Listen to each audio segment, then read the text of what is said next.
Hello, everyone. Welcome back to another episode of Jedi Talk. I am your host, Brad Hughes. And I'm your co-host, Evan T. Boucher. And we are here with some very special guests today. I'm going to introduce one of them. You're going to introduce the other one. Joining the show again for the first time since Star Wars Celebration in Chicago, right? Around that time? Just after. Just after Star Wars Celebration in Chicago.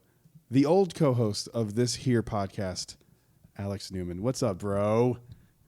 Not much. Glad to be here, electronically be here. Thanks for having me on again. Oh, dude, anytime. Missed it. I'm glad it worked Missed out. it. So what's going on, man? You doing okay? Yeah, doing good. Living in London now, so that's nice. Working in radio, doing some radio advertising. So, yeah, and just stuck inside like everyone else in the world is. That's awesome, man. But we are also joined by another special guest on the show today, and I'm gonna let you introduce her because I ruin names, and that's that how is true. That's you how ruined my name.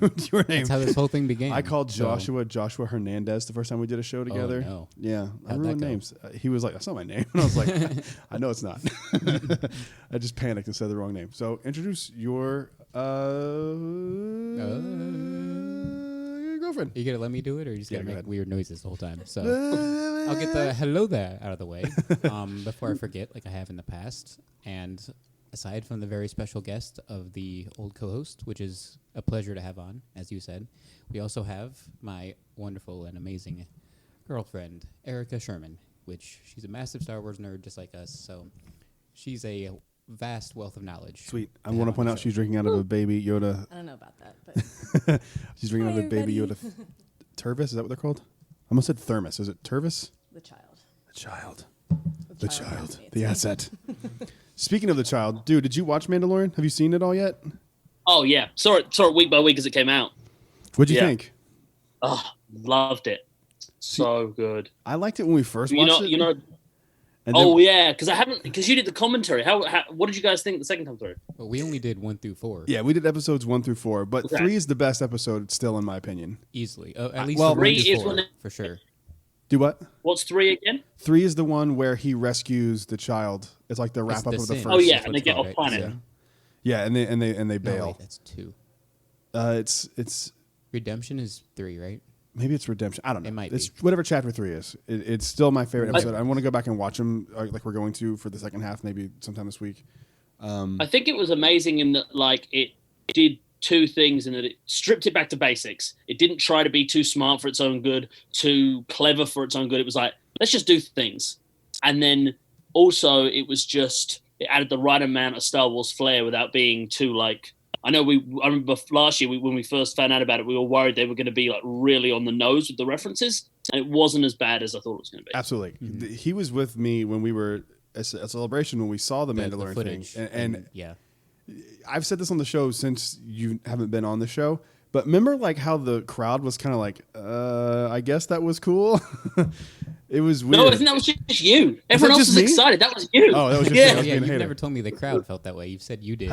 Maybe I could. Okay. Yeah. Yeah, and you've always said the pacing. Oh, that's and right. No, the timing was crowd weird. was happy. That's Yeah, right. I but was the you only were one just looking around the going scene, what? You're To be not fair, good. though, we were sitting feet away from the Mando mercs, and they were losing. Yeah, their we were minds. right.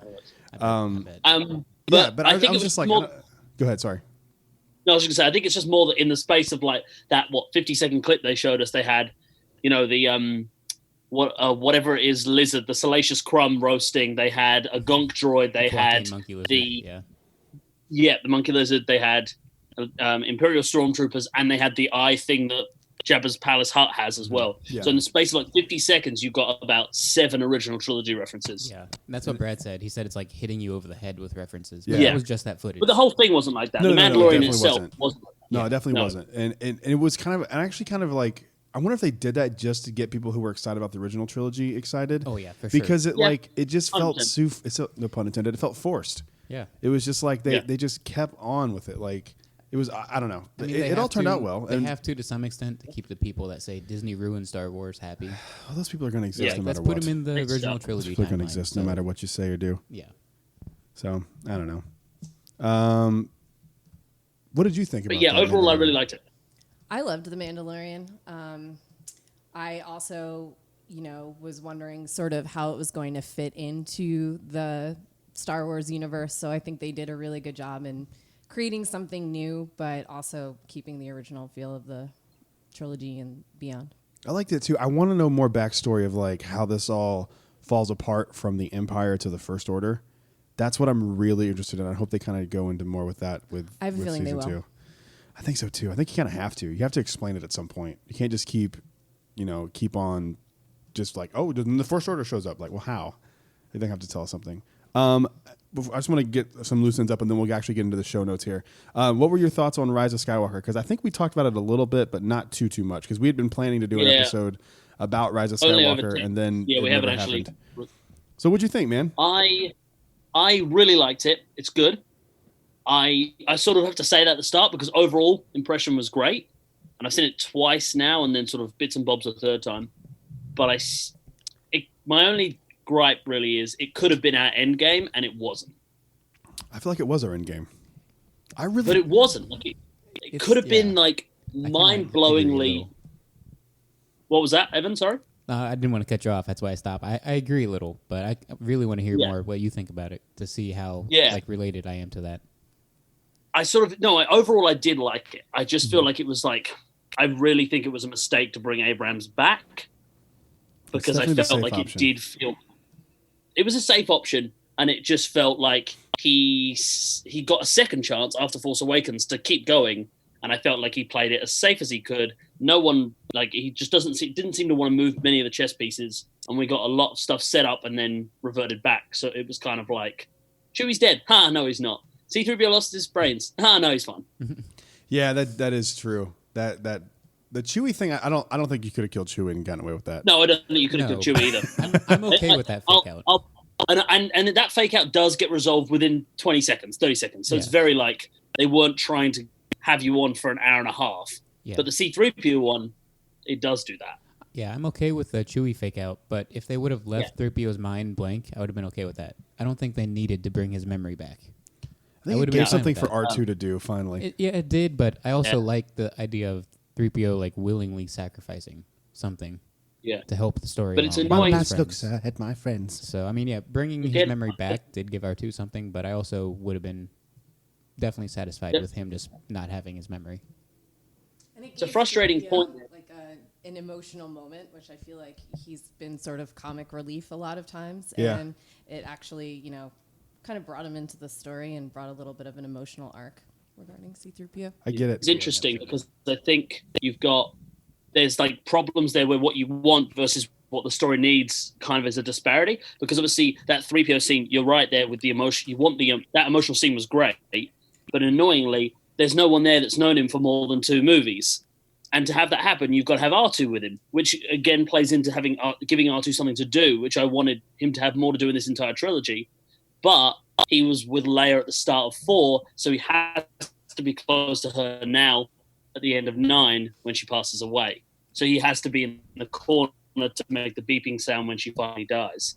So I kind of get that it must be one of those things where they want to send him out, but they can't because he has to be tethered to Leia. Yeah, I think they gave R2 1.5 emotional moments, and his one actual moment was in The Last Jedi when he meets with Luke on the Falcon. I think that was R2's moment. Yeah. And definitely. As much as I love Disney, obviously, I think it's in a way Disney's problem they've created because they put in so many new cute droids. You have Dio, you have BB-8. He's not a droid, but you had Babu Frick. I mean, you had so many cute side characters to compete for time with, and R2 sadly kind of got a little sidelined, and 3PO did until Episode 9. So I think it's somewhat Disney's fault. As much as I love Disney, I think it's kind of on them. But I don't mean, it is. But do you really need R2 doing a lot of stuff? Like, I don't. Not really. And he was with Poe in the X-Wing for the Battle of Exegol. So that's true. nice, getting him back in the action. Literally. He was, wasn't he? Yeah. I forgot about that. We don't get enough shots of just like him, though. Exterior shots of him fixing something. Not like the Battle of Yavin when Luke's talking back and forth with him and you see R2 doing stuff. So that's a little bit of, I don't know if it's a writing issue, if it's just why they shot it, how they shot it, but I don't know. It's kind of a problem too. These are minor nitpicks, obviously, but I don't know. I my thing is, like, I don't need to see something I've seen already. True. Like, I don't need those moments with R2 because he was so prevalent in the prequels. Very true. And he's in the original trilogy. Wars. Like, he's there. We know he's there. He's doing stuff. It's kind of like Rose. Like we know Rose is there. We didn't really need to see her again. Yeah. In my She opinion. could have done so much more. I think Rose. I think that was one of J.J. Abrams' things where it was like, okay, I understand your plot points you want to do yourself and maybe go against Johnson a little bit, but that was the one where I was like, she got properly jar-jarred, and I was unhappy about that. But remember, she was just a mechanic that happened to find Finn, and for me, like with her, they told her story, and they didn't even do it that well, even in Last Jedi, because you don't get anything from her sister. Right, and we've talked which about is that such before, a massive disappointment. Both Paige and she Rose gets less screen time in 9 than her sister got in 8, though. Oh, I think you're right. You're definitely right. That's what someone told me the other day. I need to verify that. That's crazy. But I mean, they have great stories in the books and comics, but in the movies, 100%. And I wouldn't have an issue with that, I think, if everyone else was utilized to their maximum amount. But I can never remember her name. The former First Order trooper that Finn meets on Endor with the goggles. Jana. Mm-hmm. Jana? Yeah. Jana. Such a pointless character. Whatever. Jana? Something like that. Such a pointless character. Yana. Yeah. Well, I think that they were trying to make it look like that was Lando's daughter, which I think the novelization that was original. does. That was in the original cut, wasn't it? I think it's in the novel too. I haven't gotten that far, but I'm pretty sure I read somewhere that they come out and say it. It's not. So it's not explicitly. I think it's really implied. Really I haven't implied. read it yet either. I have the book. I haven't gotten to it. So it's one of those things that where sometimes it annoys me when they add things to the canon in a non well said way, I suppose, even though what I just said was terribly said. In that they. So I was literally reading about this yesterday. So they originally it was going to be that she was the daughter. They decided to cut that because I think it was a little on the nose. But the reason he cares about saving, doing what he's doing at the end and saving First Order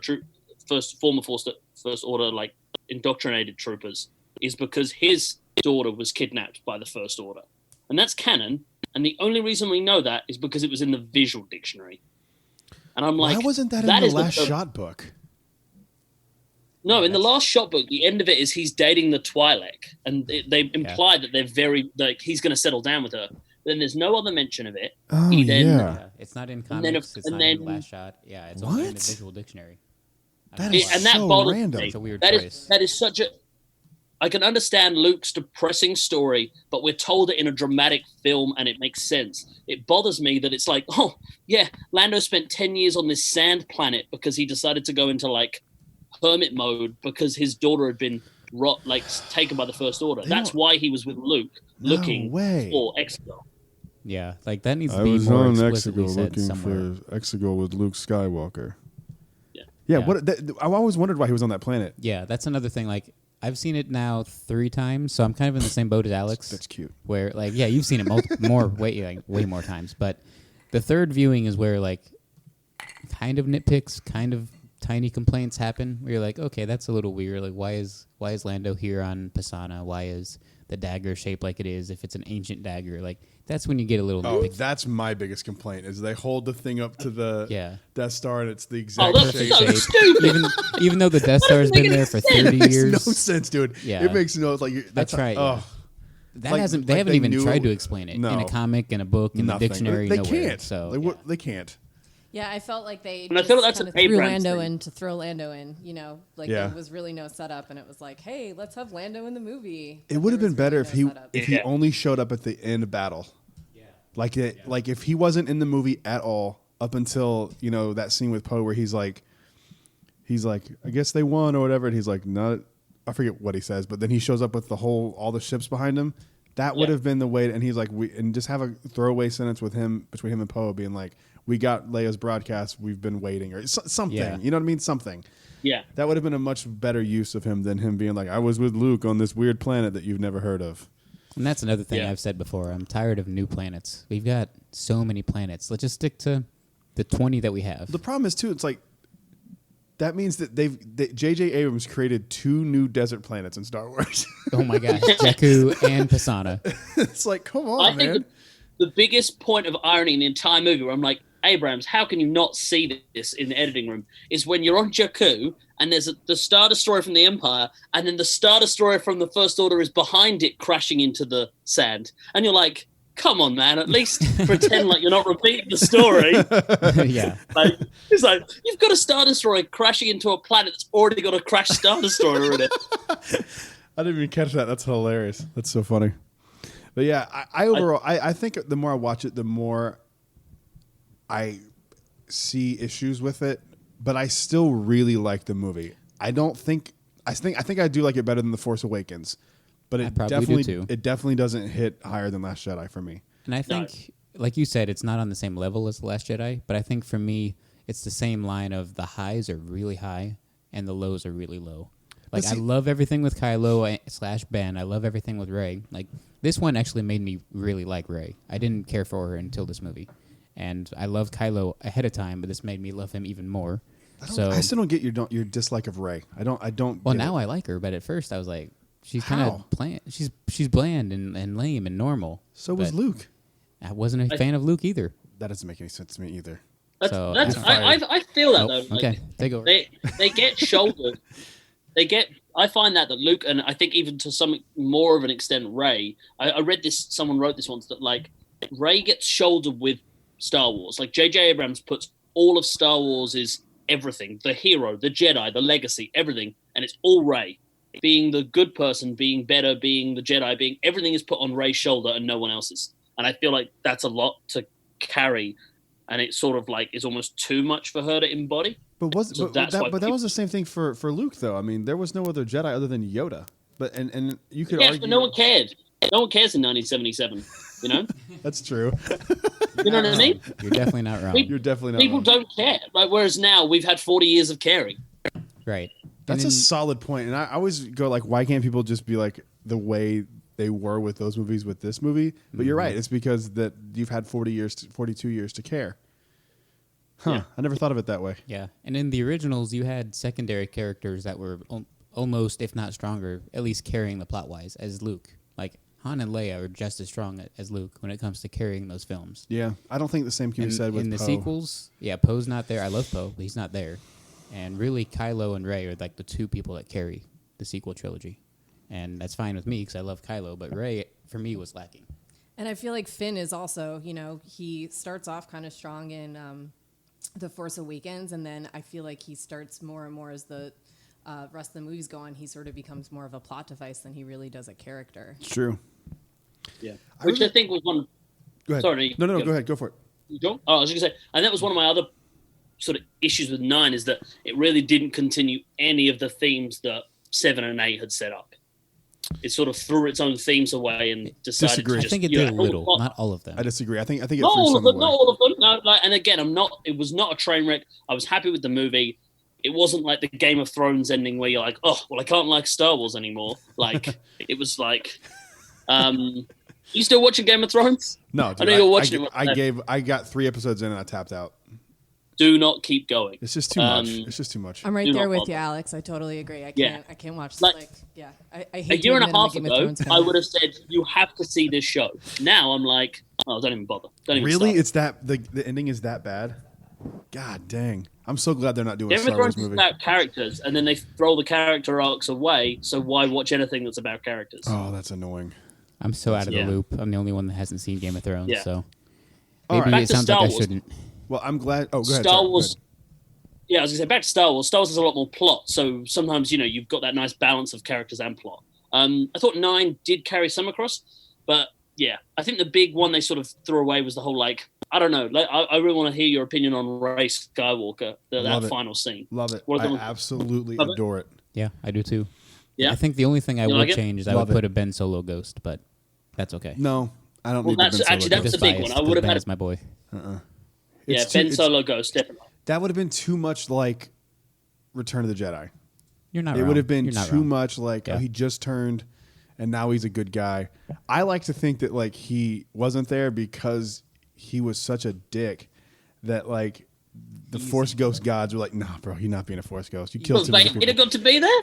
Anakin got to be in Return of the Jedi? I hate that. I hate that he was there. I think he killed more villains than he killed good guys, I think. Yeah, but he was just doing it out of anger. He wasn't like doing anything noble. Damn it. You got me. Anakin killed kids, though.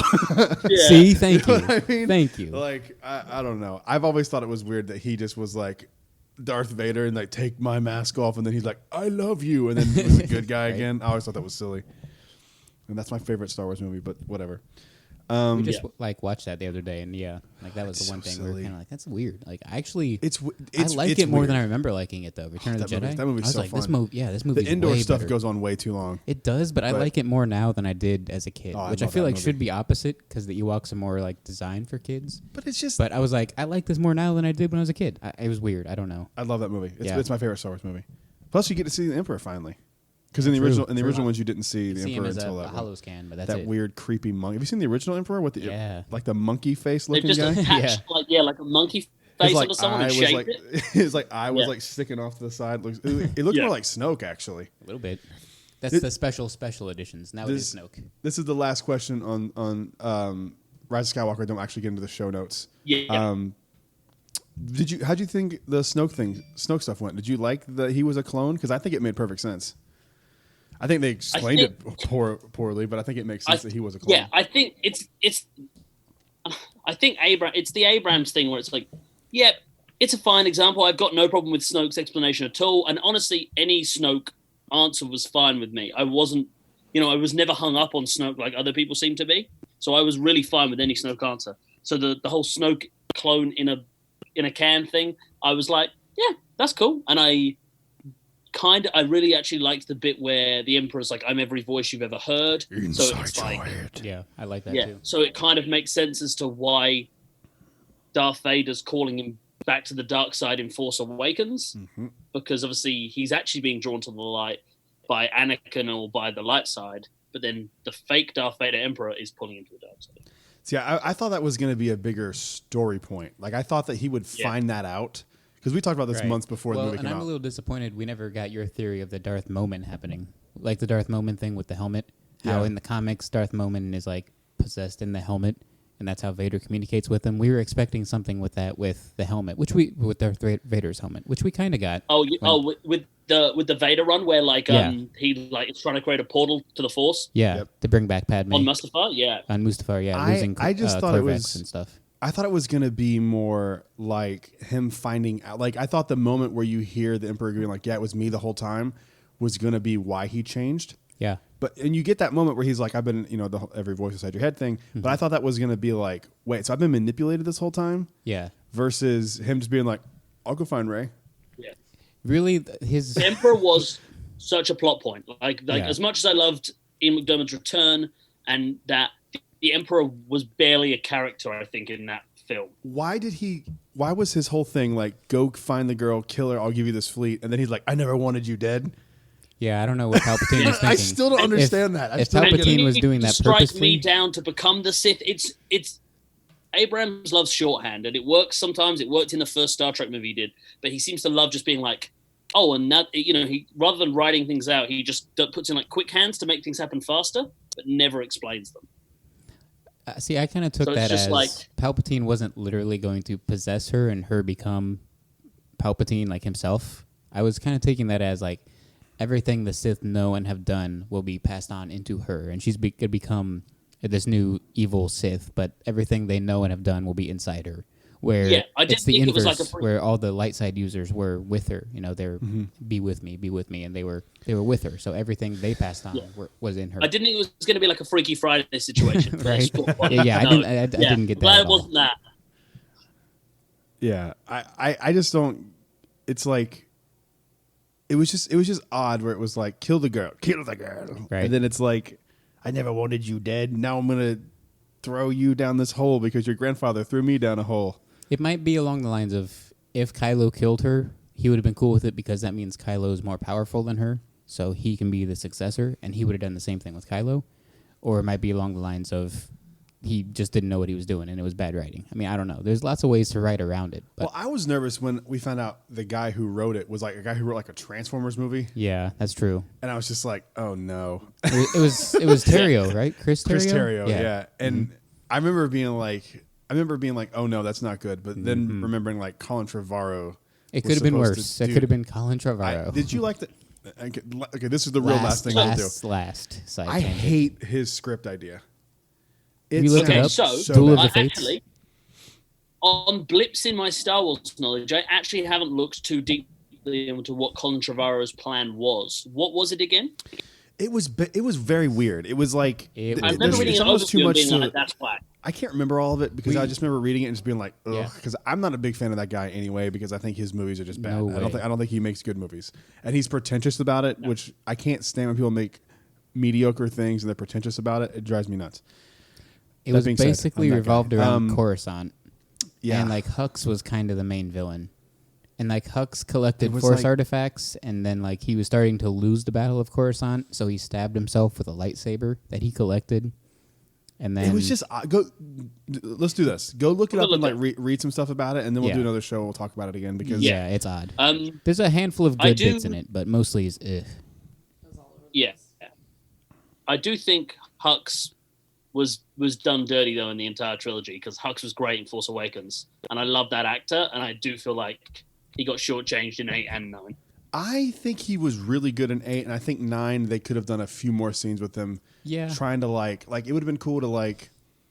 It's just I'm the spy, which is such a quick reveal. Yeah, it would have been I cool mean, to build that up a little bit more. We've told the story of us watching it on the podcast before. Yeah. I don't know if Alex knows it. I don't think you know it either, but it was just like I've loved Hux throughout the whole trilogy until episode 9. For a hot second, I didn't love him, and it was when he like has that goofy like look on his face, and he's like, "I'm the spy," and I just turned to Brad, and I'm like, "What?" I'll Like never forget my Evan's face face. was like, "What it the looked like hell he'd is smelled a this?" fart or something. Yeah, it was the worst face. And then like 45 seconds later, Hux is like, "I don't care if you win. I just want Kylo to lose." And I was like, "Oh, I dig it. Okay, I like that." So like 45 seconds later, they flipped it, and I was okay with it again. So I wish we had more with Hux, but I really, really, really do like what we got. Yeah, I feel like like, I kind of wanted it either way. Like you either want he's the spy reveal, and then like maybe more of that, and then you find out more maybe later, or like it makes more sense as to he was beaten in 7 and 8, and he's finally gotten sick of being trodden on, or they do the reveal 45 seconds later, and he's back to the being the bad guy and trying to undermine Kylo.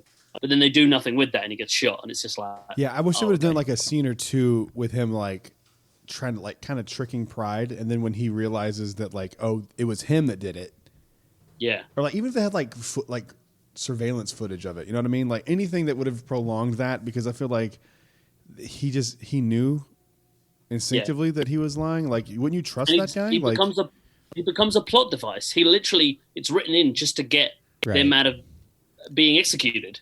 And now, like, if it was Kylo that figured it out, that would have been fine and made perfect sense. Because in episode that 8, would've been so much episode better. 8, we get the gun. Hux is going to shoot him, which was improv by Yeah. Gleason. Was But it then- really? Yeah, that was improv. I didn't know that. Yeah, That's awesome. And then in episode 9, we get the scene in like the conference room when he's like, "I'm sensing some unease about my appearance," and Hux is like, "Nope, looks good." Like you could tell Hux and Kylo like aren't feeling each other. well, So, yeah, like, you see if that. You see Kylo that would at have the, figured at it the out. end of Last Jedi too, Yeah. where they're in the thing. And Oh yeah, when they're in the ship and he's you like, got him. "Do you think you got him?" Yeah. Love yeah. that movie. So there's I think already they tension should've- between them, but Pride figuring Yeah. it out is just kind of like, how did Pride It was too figure quick. it out? It was just too quick. yeah. But that's the whole movie. Like, I like the pace of the movie. I like that it was Super like super fast-paced. fast. Yeah. But the more you watch It it, does the- try to do a lot. It slows down on Pisana more than I remember. Yeah, it But slows aside down. from that, there's not a whole lot of slowdown. No, and it's also one of those things where like I don't think you can really cut much out of that movie without it, and it makes sense. Like if you cut out the scene with the snake, which is a big thing I keep seeing people saying, I'm like, well, then you don't get the. Granted, it doesn't make any sense, but then you don't get the dagger thing, and Right, like, but you and you also should don't pull get it out, and you'd be like, what? Where did that I come was- from? Yeah, but you also I don't get actu- the Force healing, Yeah, that's true. which we need. Which I mean, it was shown in the Mandalorian too, of course. Which you've said That was before. on- It was put out before Episode 9 yeah, to that show it. here in the U.S., Alex, that the episode with the Oh, true. Mandalorian It came out and different in the yeah, UK. because Yeah, yeah. they just got it in the UK Yeah. not too long ago.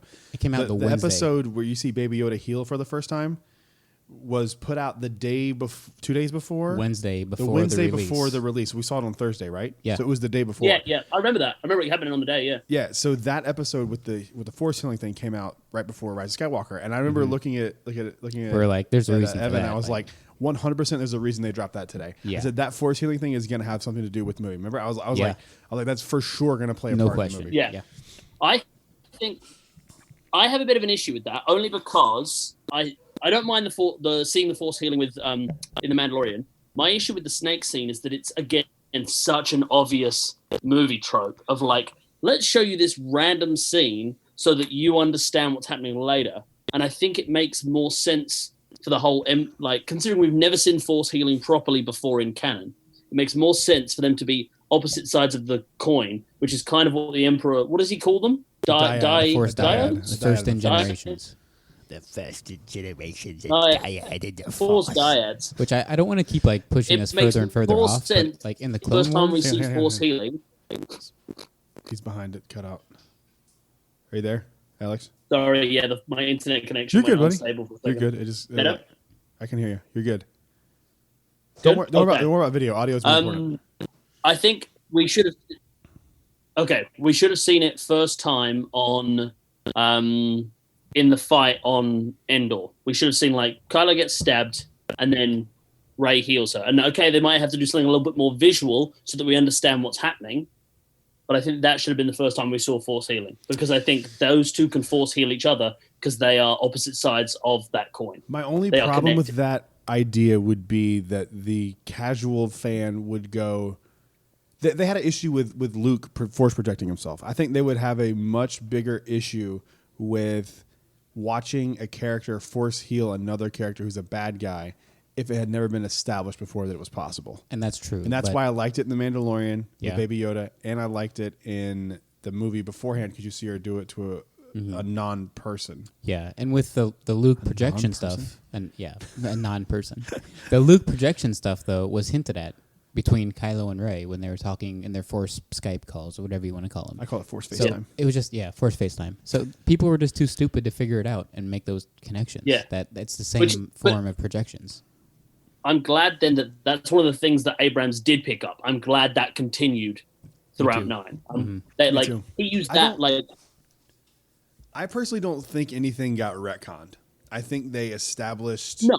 I actually think they did a really good job of keeping. I really thought going into this movie that like Last Jedi was going to be completely retconned, and they were going to just be like, that movie didn't happen. Yeah. But they really didn't do that. And a No. lot of people were like, well, he put his mask back on. It was like, remember, And he crushes the mask because of Snoke mocks him calls wearing him a it. child in a mask. And now that Snoke's gone, he can rebuild the mask. He's his own person now. So there's a lot of stuff like Yeah. that where I go like, okay, yes, I see what you're saying, but follow But the line. think about here. it. Yeah. Think about it here. Finish it. Finish your thought. Yeah, go through the steps here. Blah blah blah blah blah blah blah. Yeah. And- And people thought like Luke's Force Ghost catching the lightsaber was like making fun of the Last Jedi. No, that finishes Luke's arc. Or like follows through. Luke himself being like, that's disrespectful to the the weapon. weapon of a Jedi deserves more respect. Yeah. Like that's finishing his arc, his character story. But he changed his mind Yeah. in Episode 8. That's why Yeah. he showed up at the end. Like Yeah. I don't understand people Yeah. who Yeah, that's right. People say that when he says, I made a mistake coming here," that people are like, that's contradicting. It's like, no, it's not. It's like not. He showed up at the end. Yeah. That was That's the whole literally point. the point of 8. Is That's saying the that whole point. Is like Yeah. you can make Literally the mistakes and still plot. come back from them. Uh-huh. yeah. The greatest it teacher drives me failure nuts. is insane. Like Yoda says it. Yeah. It's like people just don't pay attention and I- finish their thoughts. We could do a whole episode on this. I think we we keep probably promising should. it, and we almost did, but we need to. But we got to move We could on. do a whole year on this, to be honest. Oh, absolutely, dude. All right, so let's move on to the actual stuff we have in the show notes here. And like always, we get, and this has been the case for years since I started the show, we get all of our news from a little website called Star Wars Newsnet. And there was one article that I wanted to bring up. It's not in the show notes, but I wanted to bring it up because I thought it was, whoever wrote this article is a complete idiot. And I don't like whoever did it. And the idea of Vader having a playlist is the dumbest thing I could possibly imagine. I'm kidding, Alex. That was your article. I love you. I'm just joking. It sounds incredibly stupid. What the hell? Shut up. I was like, oh man, just set me up for a compliment, and then bam, I went to an insult. That's what he does, man. That's what he where does. is He it going? flips That's what I do. No, that was actually a really fun article. I love That that was good. That article. was good. No, that was funny. Thank Yeah, you. dude. So okay, so I wanted to ask you. I've been reading Star Wars Newsnet for years, and then one day I'm scrolling through, and I see your name on there. How did this all happen? I was reading their, I think, because I've been using Star Wars Newsnet for years as well, and they put out a post about their sister site, Movie News Net, needing writers, and so I applied just for just for fun, for volunteering. And they said yes, and so I've been writing for Movie News Net for probably about 3 or 4 months, and then they have a very sort of dedicated, specific Star Wars team. But then with the sort of all the sort of coronavirus stuff, I think that obviously news is a bit light on everywhere.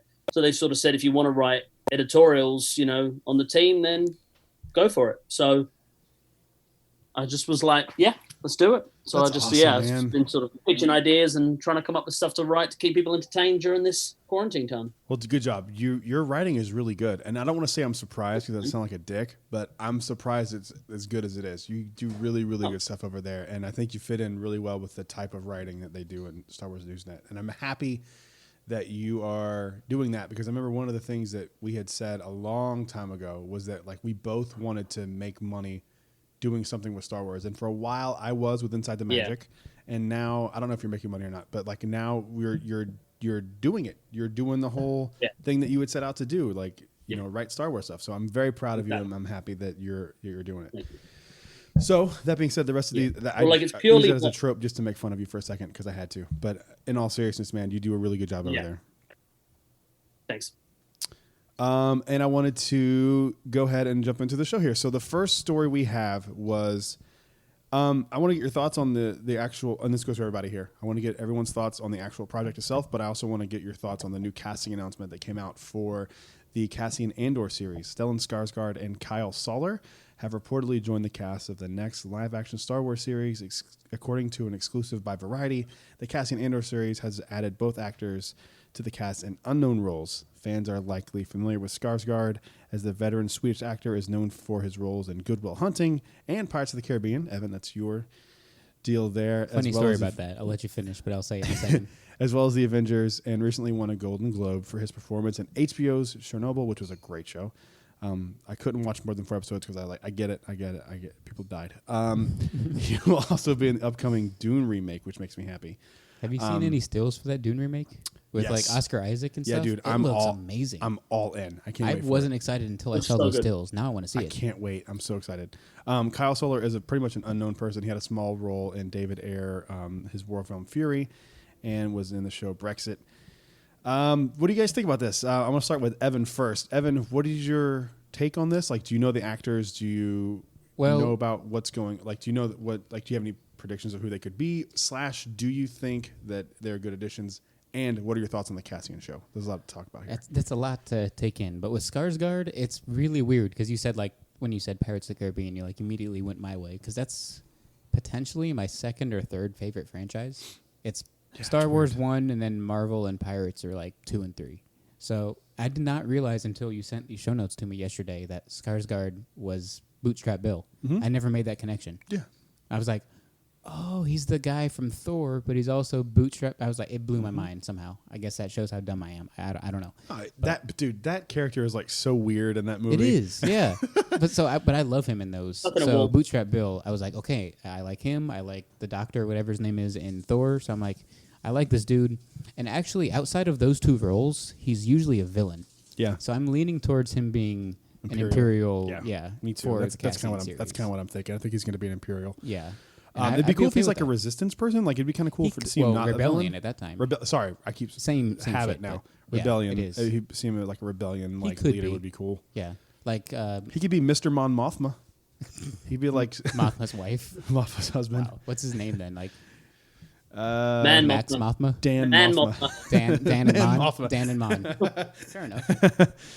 Erica, what do you think? Are you? Evan, are you excited about the Cassian Andor series? I have been from the jump. I know you haven't been. Yawn. But I have been because I really like Diego Luna. I like Skarsgård. I didn't catch. I'm forgetting the other actor's name that you said. It is Kyle Soller. Yeah, Kyle. I've only seen Fury. Soller. And I liked Fury, but I do not recall That which was the character. Brad Pitt he is. movie, right? Yeah, with the tank and Shia LaBeouf. And, Okay. He was medic number 3 in that, or medic number 1. Oh, wow. So He's it was not got a named role. so he's So not a I looked named at guy. small role. Basically, well, He's never mind. barely in it. Okay, well, I don't remember any extra being like terrible, so I guess he must have done a decent job. But so I don't know about him, but I'm excited for Skarsgård. I'm more so excited for Cassian, even though I was from the jump. So I don't know. I'm interested. I'm intrigued. What do you think?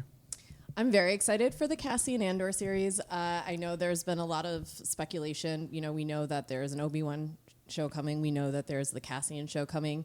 I know you guys have previously discussed, the Obi-Wan writers and all that stuff and what's going on there. It's a disaster.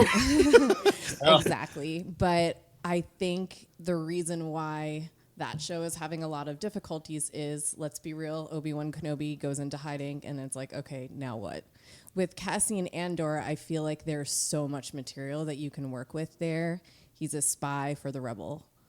There's just so much story material Empires to play at large upon. there. You could definitely do something big with that. Exactly. And it can go all sorts of directions. And with the casting of Stellan Skarsgård, he plays a villain a lot, but he also plays a good guy a lot. So I really think that could go either way. And I think what's great about him is, regardless of whether he's playing a villain or a good guy, he's both at the same time in any role that he's playing. So he's got, a lot of good stuff to work with there. Even if he is a villain or a good guy in the Cassian Andor series, he's going to bring a little nuance to either side that he's on. I think he'd be a good character, like the live action version. What is the character from Rebels that's the Imperial guy that's like... You say Thrawn? No, not Okay, Thrawn. I was going to say that. I don't know if No, that makes the sense guy from canonically. Rebels that like helps out the rebellion at one point. With the sideburns? Yes. God, I can't remember his name. I'm trying to think now. That I'll know guy. if you say it. You're asking the wrong guy, because I don't know if I've made this on the show, but my confession is I have not seen Rebels It's yet. okay. So I'm going Have seen you not Resistance. seen any Rebels? I've seen No. You should get on Resistance, Rebels. But I'm going to get to Rebels here in the next week-ish. Yeah, Rebels I'm is a gonna lot catch up better. too. I got to catch up on Clone Wars, but I just don't care. I've seen I just all of don't Clone Oh Wars my god, about the new 4 Star times Wars, now, so- the new Clone Wars is amazing. Yeah. Really? Because I've heard nothing but bad things from Evan. Wait, I didn't catch what he said. He Season said it was 7? amazing. Season 7's amazing? No. Oh, sorry, I was really just implying like the newest episode. I didn't mean the Yes, Yeah, that is 'cause that's what he said too. that is The newest episode potentially was really, the best really good. episode of all time. Yes. Really? Yeah. It's that Yeah. good? Oh yeah, and it's not like it's- weird Force stuff either. It's not Mortis. Like I love God, the Mortis. Mortis you don't, stuff it's nothing like sucked. that. Dude, It's I good. hated You like, that. This is you the like the best Mortis episode. stuff. No. Mortis is like top, You like top Mortis five. too? Dude, here's the thing. Thank you. No, yeah. Thank you. I know I'm alone here. I love you. But hear me out. Okay, she's right. Because it's not good. No, she's not. She's right. No, she's right. No, she's right. You're wrong. She's It right. wasn't terrible, but it wasn't like great. I hate it because it's like get the metaphor. I don't need 3 episodes of a metaphor that I knew already.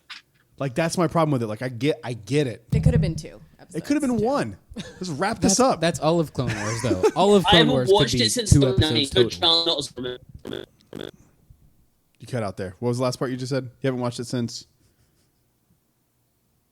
Are you there? Since I was like Oh. 19, so it could be rubbish. It's been a long It's time. not good. I literally was like, I was like, tell me some like Clone Wars episodes to watch. He's like, dude, you're gonna love this. And I texted him. I was like, I'm turning this off. I hate you. And that's my first recommendation I made too. I'm saying now I'm scared to recommend any episodes. It was bad. It was So- just like first off, it didn't feel like Star Wars at all. It doesn't. You're right, It felt it like a doesn't, but I video like game it. or something. Like I don't know what it felt like. Kinda, It just felt kinda. odd. It was very mystical. It Yeah. took like the mystical parts of Yeah. Star Wars to like a really, really deep extreme. And when they do that, it's not good. Like midichlorians. Like Whoa, you it's- like midichlorians. I You've don't said it lo- before. I Come don't on. love it, but I don't hate the idea Okay, of fair quantifying enough, how fair to enough. measure the force. Yeah. But I don't Neither do I. I don't like the idea of like this is the dark, this is the light. And then like why is the guy shocked that the bad guy did bad guy shit? I will never I understand. I didn't catch that. I don't somehow. get it. That's Like how he dumb knows I his am. son's a douche and he's like he His killed son a good is person. the It's like embodiment of the dark side. and well, yeah, no duh, but also like this also doesn't set a good precedent for like good things coming out of this because you're showing that the bad Yeah. guy wins. So like Right? it just The bad guy wins. it's a shit show across the board. I don't like that episode. I know it's so dumb, and it makes me viscerally angry. I'm know. I'm I've getting seen it. real pissed. I I need see another it. drink. I've seen it now. I've seen it when I told you this. I've seen this multiple times. So I get it. I hate so it. for now on, when I recommend episodes, I stay away from the Force. I'm like, oh, this one's cool because it has Darth Maul doing this, or it has Yeah, Obi-Wan and Dooku doing this. So like, yeah. Alex, what do you think about all this stuff coming from the Cassian show? Do you have something to say? Sorry, go ahead. No. I'm going to jump on that first point. Agent Callus. That was the guy's name from Agent Rebels Callus. with the sideburns. Oh, yeah, He yeah, would yeah. be an Yeah. awesome Agent Callus. He's a Yeah. bit young. Okay. Skarsgård's a bit old for that character though. Yeah, but you can figure it I out. suppose Though, You huh? can jump de-age ahead. him. You can De-aging's jump- a thing. Like, oh, they no. do it all the time. And it's yeah, we can work it out. You figure it out. No, I've always been excited for the Cassian series. I think it could be. I think exactly as we said before. There's a lot of room to expand. Like the Obi-Wan series, is like you have to be. It's like an art form with the Obi-Wan series. You have to get it quite right. They just need to have me Whereas- write it. I have an idea for it, and I think that's funny because we've been talking about it. Like right now would be a good time to like, what would you write for at least an episode of Obi-Wan? Obi-Wan. Do you do you want villain my- of the week style? Like, No, how absolutely would Also, not. you handle can really. this? Like, He could leave Tatooine. He doesn't have to stay on No, Tatooine. True. Here, hang on. I have the solution here. This Okay. is the only story that I'm interested in. Okay. And if they don't tell the story, I don't think I it care has about to the involve Obi-Wan show. Qui-Gon, so I know you're going to say that. Nope. So It doesn't involve a Qui-Gon. yours doesn't involve No, Qui-Gon. it doesn't involve. I It mean, has it to. could, but like that's You not have that's to not have the Force pitch. Ghost Qui-Gon. My pitch would be Obi-Wan somehow finds out or senses it in the Force that Anakin is Darth Vader. Remember, he doesn't know that. He doesn't know that. We know that because we're on this side of things, and he doesn't know it. But he knows he tells it. Luke that in Return of the Jedi. Yes, but at that point he knows in the original trilogy. At this point, this takes place 10 years before Episode 4. Okay, Correct. Luke's like 7. Yeah. He's on Tatooine. He's watching Luke. Okay, he finds out through the Force or through Qui-Gon showing up and telling him, if that's how you want to bring Qui-Gon into this, that's how he survived the attack on Mustafar and is Darth Vader. Then he like goes and like tries to turn him back to the good because he still senses that there's like good in him. Whatever. Mm-hmm. Then the whole conflict of the show is him trying one last time to turn Anakin back to the good side, because and I think it's Obi-Wan once thought as you did about there's still good in me. Yeah. Luke says that to Vader. When? And Vader says that back When? to Luke. When? That's So- it. I knew you've been saying this for like over a year because I was trying to think. I knew there's one quote that they say in the original trilogy that you always say that makes no sense, and that's the one. That's the one. It makes it win. Because last time right this second in canon that they interact is when he picks up his lightsaber and walks off. On I hate Mustafar. you on You're my Mustafar. brother, Anakin. That's I it. love That's you. the last time. So when did he think Yeah. that he was good? So if you can tie Isn't this that all like back to the 20 original minutes trilogy. before? You sure he's not like referencing like when they first get to Mustafar though? Like when he goes like, But my when allegiance is to the Republic, to your father democracy. Obi-Wan once thought as you did. No, because I mean you could put it that way, but that doesn't make any sense. Yeah. Because then that would imply that he knew that he was turning, which he didn't. Yeah. So I think you would take that line and really focus on that and like have him like show up to Mustafar and like go to the castle where he's there and like catch him in the back to tank That would be insane. and be That'd like, sick. "Hey man, you survived!" Like have and they Obi-Wan have still this has really to win the fight heartfelt if they do conversation. fight. If they do Oh, for fight, sure. Obi-Wan has to win because Yeah. Vader says, "When we last met, How great you would were it- the teacher. I That- was but the I was learner." just great- thinking that he has to. Vader can't win. No, for Yeah. sure not. Yeah. How great would it be to like see him in the suit, like being clunky and moving around bad for the first time? Clunky. Okay, how dare you? I hate you. I love the idea, but here's the thing with TV writing.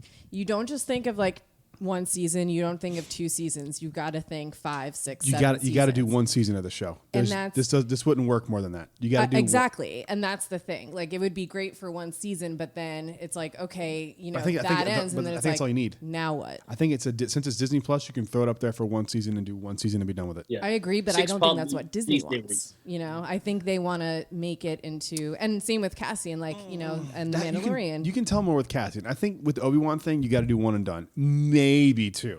Maybe.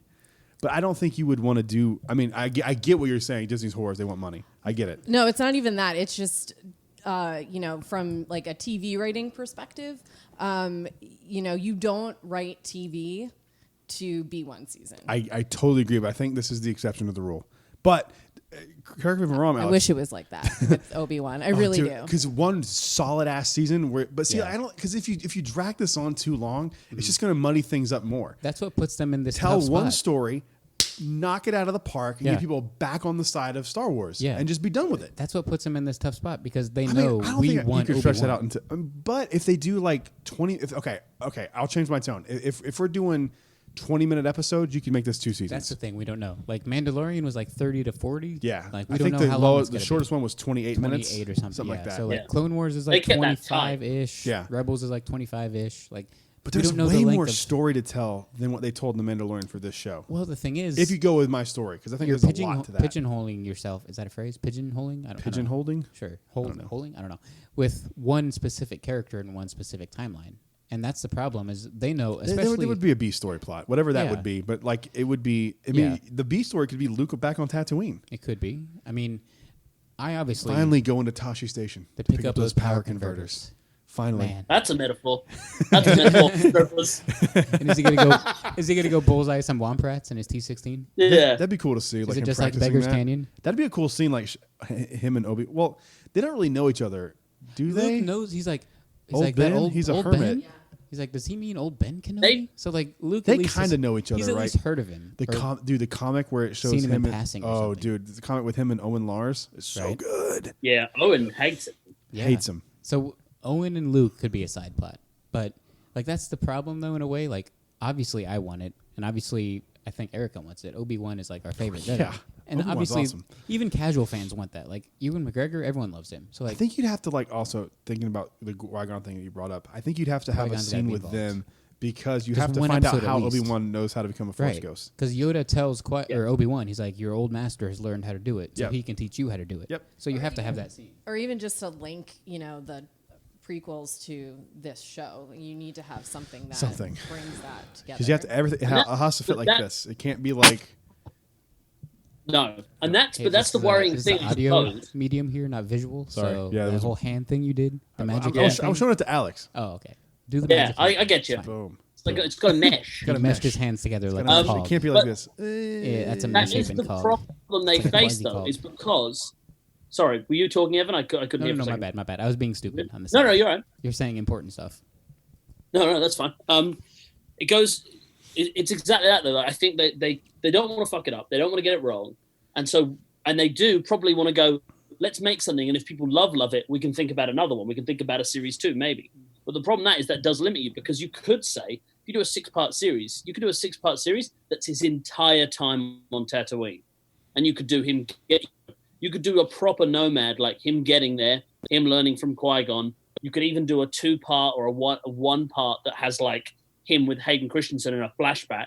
You could him reminiscing with. You could do a prequel essentially, Anakin and Obi-Wan adventure, and then you could have like a time jump, between each episode and jump it, and you could literally end it with him, like finding out that Luke's been hurt in episode 4 by the. But we've already got a guy But they're walking not through the gonna do desert. that. It's called They're not gonna do Mandalorian that season because 1. And it's like, how many episodes does it take to get from point A to point B? Yeah. That's the problem. And Yeah. It's like, you don't want to drag it out, but you also need to create enough content to make Yeah. it a show that's For multiple sure. seasons. My concern with this is that, and we're kind of getting off topic here from the Cassian Andor. Why am I having a stroke? Cassian Andor show. But my issue with this is they announced that they'd already had the scripts written, and now they don't. And I don't know what that means. Like Kathleen Kennedy was like, we're ready to go tomorrow, and then they're like, we're bringing in writers to write, and it's like, wait, what? Is Deborah Chow still like attached to this? You would know They this haven't better said than I do. otherwise. So I'm Have you heard Chelsea anything? still attached to Obi-Wan, but she's a showrunner, isn't she? Yes, Yeah. but have you heard She's still anything? a writer. Have you heard anything that she's still attached to it? Correct. God, I hope so. God, she was the best part of The Mandalorian, man. Those 2 episodes Yeah. that she directed were Great. friggin' awesome. All right. But my last thought. Go ahead, Alex. Go Cass- ahead. no, sorry, I was going to jump back to Cassian Andor. So if you've got Obi-Wan, you jump Oh on yeah, that. okay. My last thought on Obi-Wan, maybe how he finds out about Vader and Anakin is through Rosario Dawson's, excuse me, Ahsoka Tano. Maybe Yeah. that's what they've got her in. That for. would be signed a amazing because not multi-contract, only multi-deal. would it tie in the prequels to the original trilogy, it would also tie in The Clone Wars and to the prequel Rebels, trilogy and and possibly Rebels to Mando. the prequels and the original trilogy. That would be And amazing. Mandalorian to Obi-Wan. Yes, Yeah. and if she comes and like finds him on Tatooine and is like, Yeah. do you know that he's Darth Vader? That Yeah. that Anakin's Darth Vader? And He's she'd be like, I he's fought like, him. What? I fought him and saw his face. I saw Like, his know face. It's him. That would. And maybe her mindset can be the opposite of Obi-Wan's. Be like, he can't be Has turned. anyone here seen Rebels, or is it just me? I've seen it. I've seen most of it. I saw Rebels many years ago when it first came out. I watched Well, it. when that's what I was going to ask because I can't remember. It's been a long time. Mm-hmm. Is Ahsoka on the scene when they do the Darth Maul plot and we see Obi-Wan? No. She's No. not on Tatooine. No. No, I know she's not on Tatooine, but is she on the Ghost at that point? I don't remember. I don't think so. Because that's I don't like think season so. 3. I That's don't season know, 4, and so I Ahsoka can't was say. pretty on board in season 4. I don't think she was. Yeah, I don't think so either. Okay. No, she That's wasn't good. because No, we that's good. don't even know what happens to her after the Oh, yeah, the that's Anakin After fight. Malachor, we don't know. Oh, of course. That's Yeah, why yeah. she's not there. That's why she's not there, I 'cause was we just don't- like, Correct, why yeah. is she not on that ship? Yeah, yeah. That's why she's. Duh. Because that door Yeah. closes, and that's how it that's ends. cool. You're like, wait, what? That's right, because we thought she was dead Yeah. until Filoni said, "No, she's Ahsoka alive." lives. Like, yeah. Yeah, So- yeah. Of course, That yeah. could be We cool. haven't seen her since. We haven't seen her timeline wise since season 2, have we? Yeah, end of season 2. Like we see her again, but only in the contained place. Yeah. Yeah. So yeah, I think the Tano thing would work. I think that would really work. Like if she shows up at Tatooine and like finds him already in isolation, Yeah. And that's the thing, like, that would be a really. What if that's the okay? So I keep hearing like she's been cast for the That's Mandalorian. right. What if she's been cast Yeah. for this Obi-Wan show? season 2 Well, has been mostly she signed a filmed already. multi-deal contract, didn't she? Yeah, Oh, like did she? it hasn't been confirmed, but like at the same time, Mandalorian season 2's already done. So how would this announcement be coming out now? Is Well, she? they just don't announce. I mean, do you, Be in it for the everything last 10 happens- seconds. Yeah. So, but maybe she's not announced for Mando season 2. She's announced for Obi-Wan season 1 That would be amazing. or Mando season 3 or both. But yeah, I would rather her be in the Obi-Wan show than Mandalorian because she'd be Same. old. Agreed. Yeah. She'd be old, man, and that's fine. But like, I want to see Prime Ahsoka. If we're doing live action, give me Prime Ahsoka. Well, and I think one of the things with The Mandalorian, and I'm sorry if I'm going off topic, but, you know, the whole idea of Mandalore and the whole mythology behind it and everything that happens in Mandalore, unless you've watched Clone Wars and, you know, you really have no idea what it is. And I feel like that was one of the things when The Mandalorian came about. People are all like, oh, look, it's another Boba Fett. And, I mean, that's not, you know, Mandalore, really. So I feel like it would be a good way to not only get people to maybe pay attention to the Clone Wars and Rebels series as canon, because I feel like even a lot of really diehard Star Wars fans haven't seen either one of those things. I'm pointing at me too. 'Cause I haven't watched a lot of Clone Wars. Yeah. So yeah, I just feel like, you know, maybe it would inspire people to watch Clone Wars, watch Rebels, really understand Mandalore and everything behind it, the backstory and the history behind it. And I feel like then people would really understand the Mandalorian show more. I think you're 100% right, because you just know that, like, if Rosario Dawson's Ahsoka Tano is super popular, which, knowing Dawson, she will be, Oh yeah. you just know that then there's going to be so many people, especially with Disney Plus now, going like, oh my God, there's like a film and 7 series of a show that show this character as a child and when she's younger and growing up as a Jedi, and they're going to go watch that show. Yeah. Like 100%, everyone's going to go see her and then go, oh, we've got an animated show in the Clone Wars, let's watch it. And then they'll finally be like, oh, that's what Mandalore is. That's what a Mandalorian is. It's not just another Yeah. guy in a Oh my God, Boba Fett they're like mask. a race of people. That's funny. So, back to Cassian Andor. And that's wait, why I'm the excited- Cassidy Anderson. I'm excited for the series. Skarsgård, I actually jumping on. Okay, I'm gonna apologize here, Evan's girlfriend. What is your name again? Because Brad said your last name 3 times, but not your first name. Erica. Erica. Okay. I said her first name. Jumping on what Erica said about Skarsgård being like, could be a good guy, could be a villain. I think knowing how Rogue One sort of played out, and Cassian Andor talking about all the bad things he's done as a rebel. There's a good chance that Skarsgård could play a rebel general who is technically a bad guy. That would be He's still he's still part of the Rebel Alliance, but they're doing atrocious things in the name, like that halfway between like Saw Gerrera's kind of what are they called, partisans and Partisans, the yeah. Rebel Alliance. You there? Did you die? Can you hear me? Yeah. Yep. Did you hear the last bit I just said What'd you say? about like Saw Gerrera and that? Yeah. The Partisans. Yeah. Yeah. So I think he could. I think he could walk that line, being like a bad guy that happens to be a rebel. Like not as in he's evil, but as in like they're doing some pretty questionable things Just in terms morally, for the Rebel yeah. Alliance. Yeah, the ambiguity of that too, just with what you see in Rogue One, Jan, is Jan, the worst Star Wars movie. Jan, not the worst. It's not as bad as Revenge of the Sith or Attack of the Attack of Clones. the Clones is But like, yeah, watching Cassian do what he did at the beginning, that like is the only reason I go like this show could be interesting. Yeah. Because Cassian says he's been in that fight since he was 6 years old, and he kills. I always forget his name, but he shoots that dude in the alley just like in cold blood. Yeah. So like he's done some sketchy stuff. So it's like, yeah, I could see that being a moral, like ambiguous type. Here's what I'll get Rebel annoyed general. though is if they show K2SO in this, which they're going to, but they already But made it's a in the comics. They Yeah. made a comic that So you'd have to established make their that comic scene for scene. Yeah, you Yeah. have to do something with that, but they're going to do it because that's what's going to get people interested. And also, will this be the surprise reveal in Cassian? Will Krennic show up?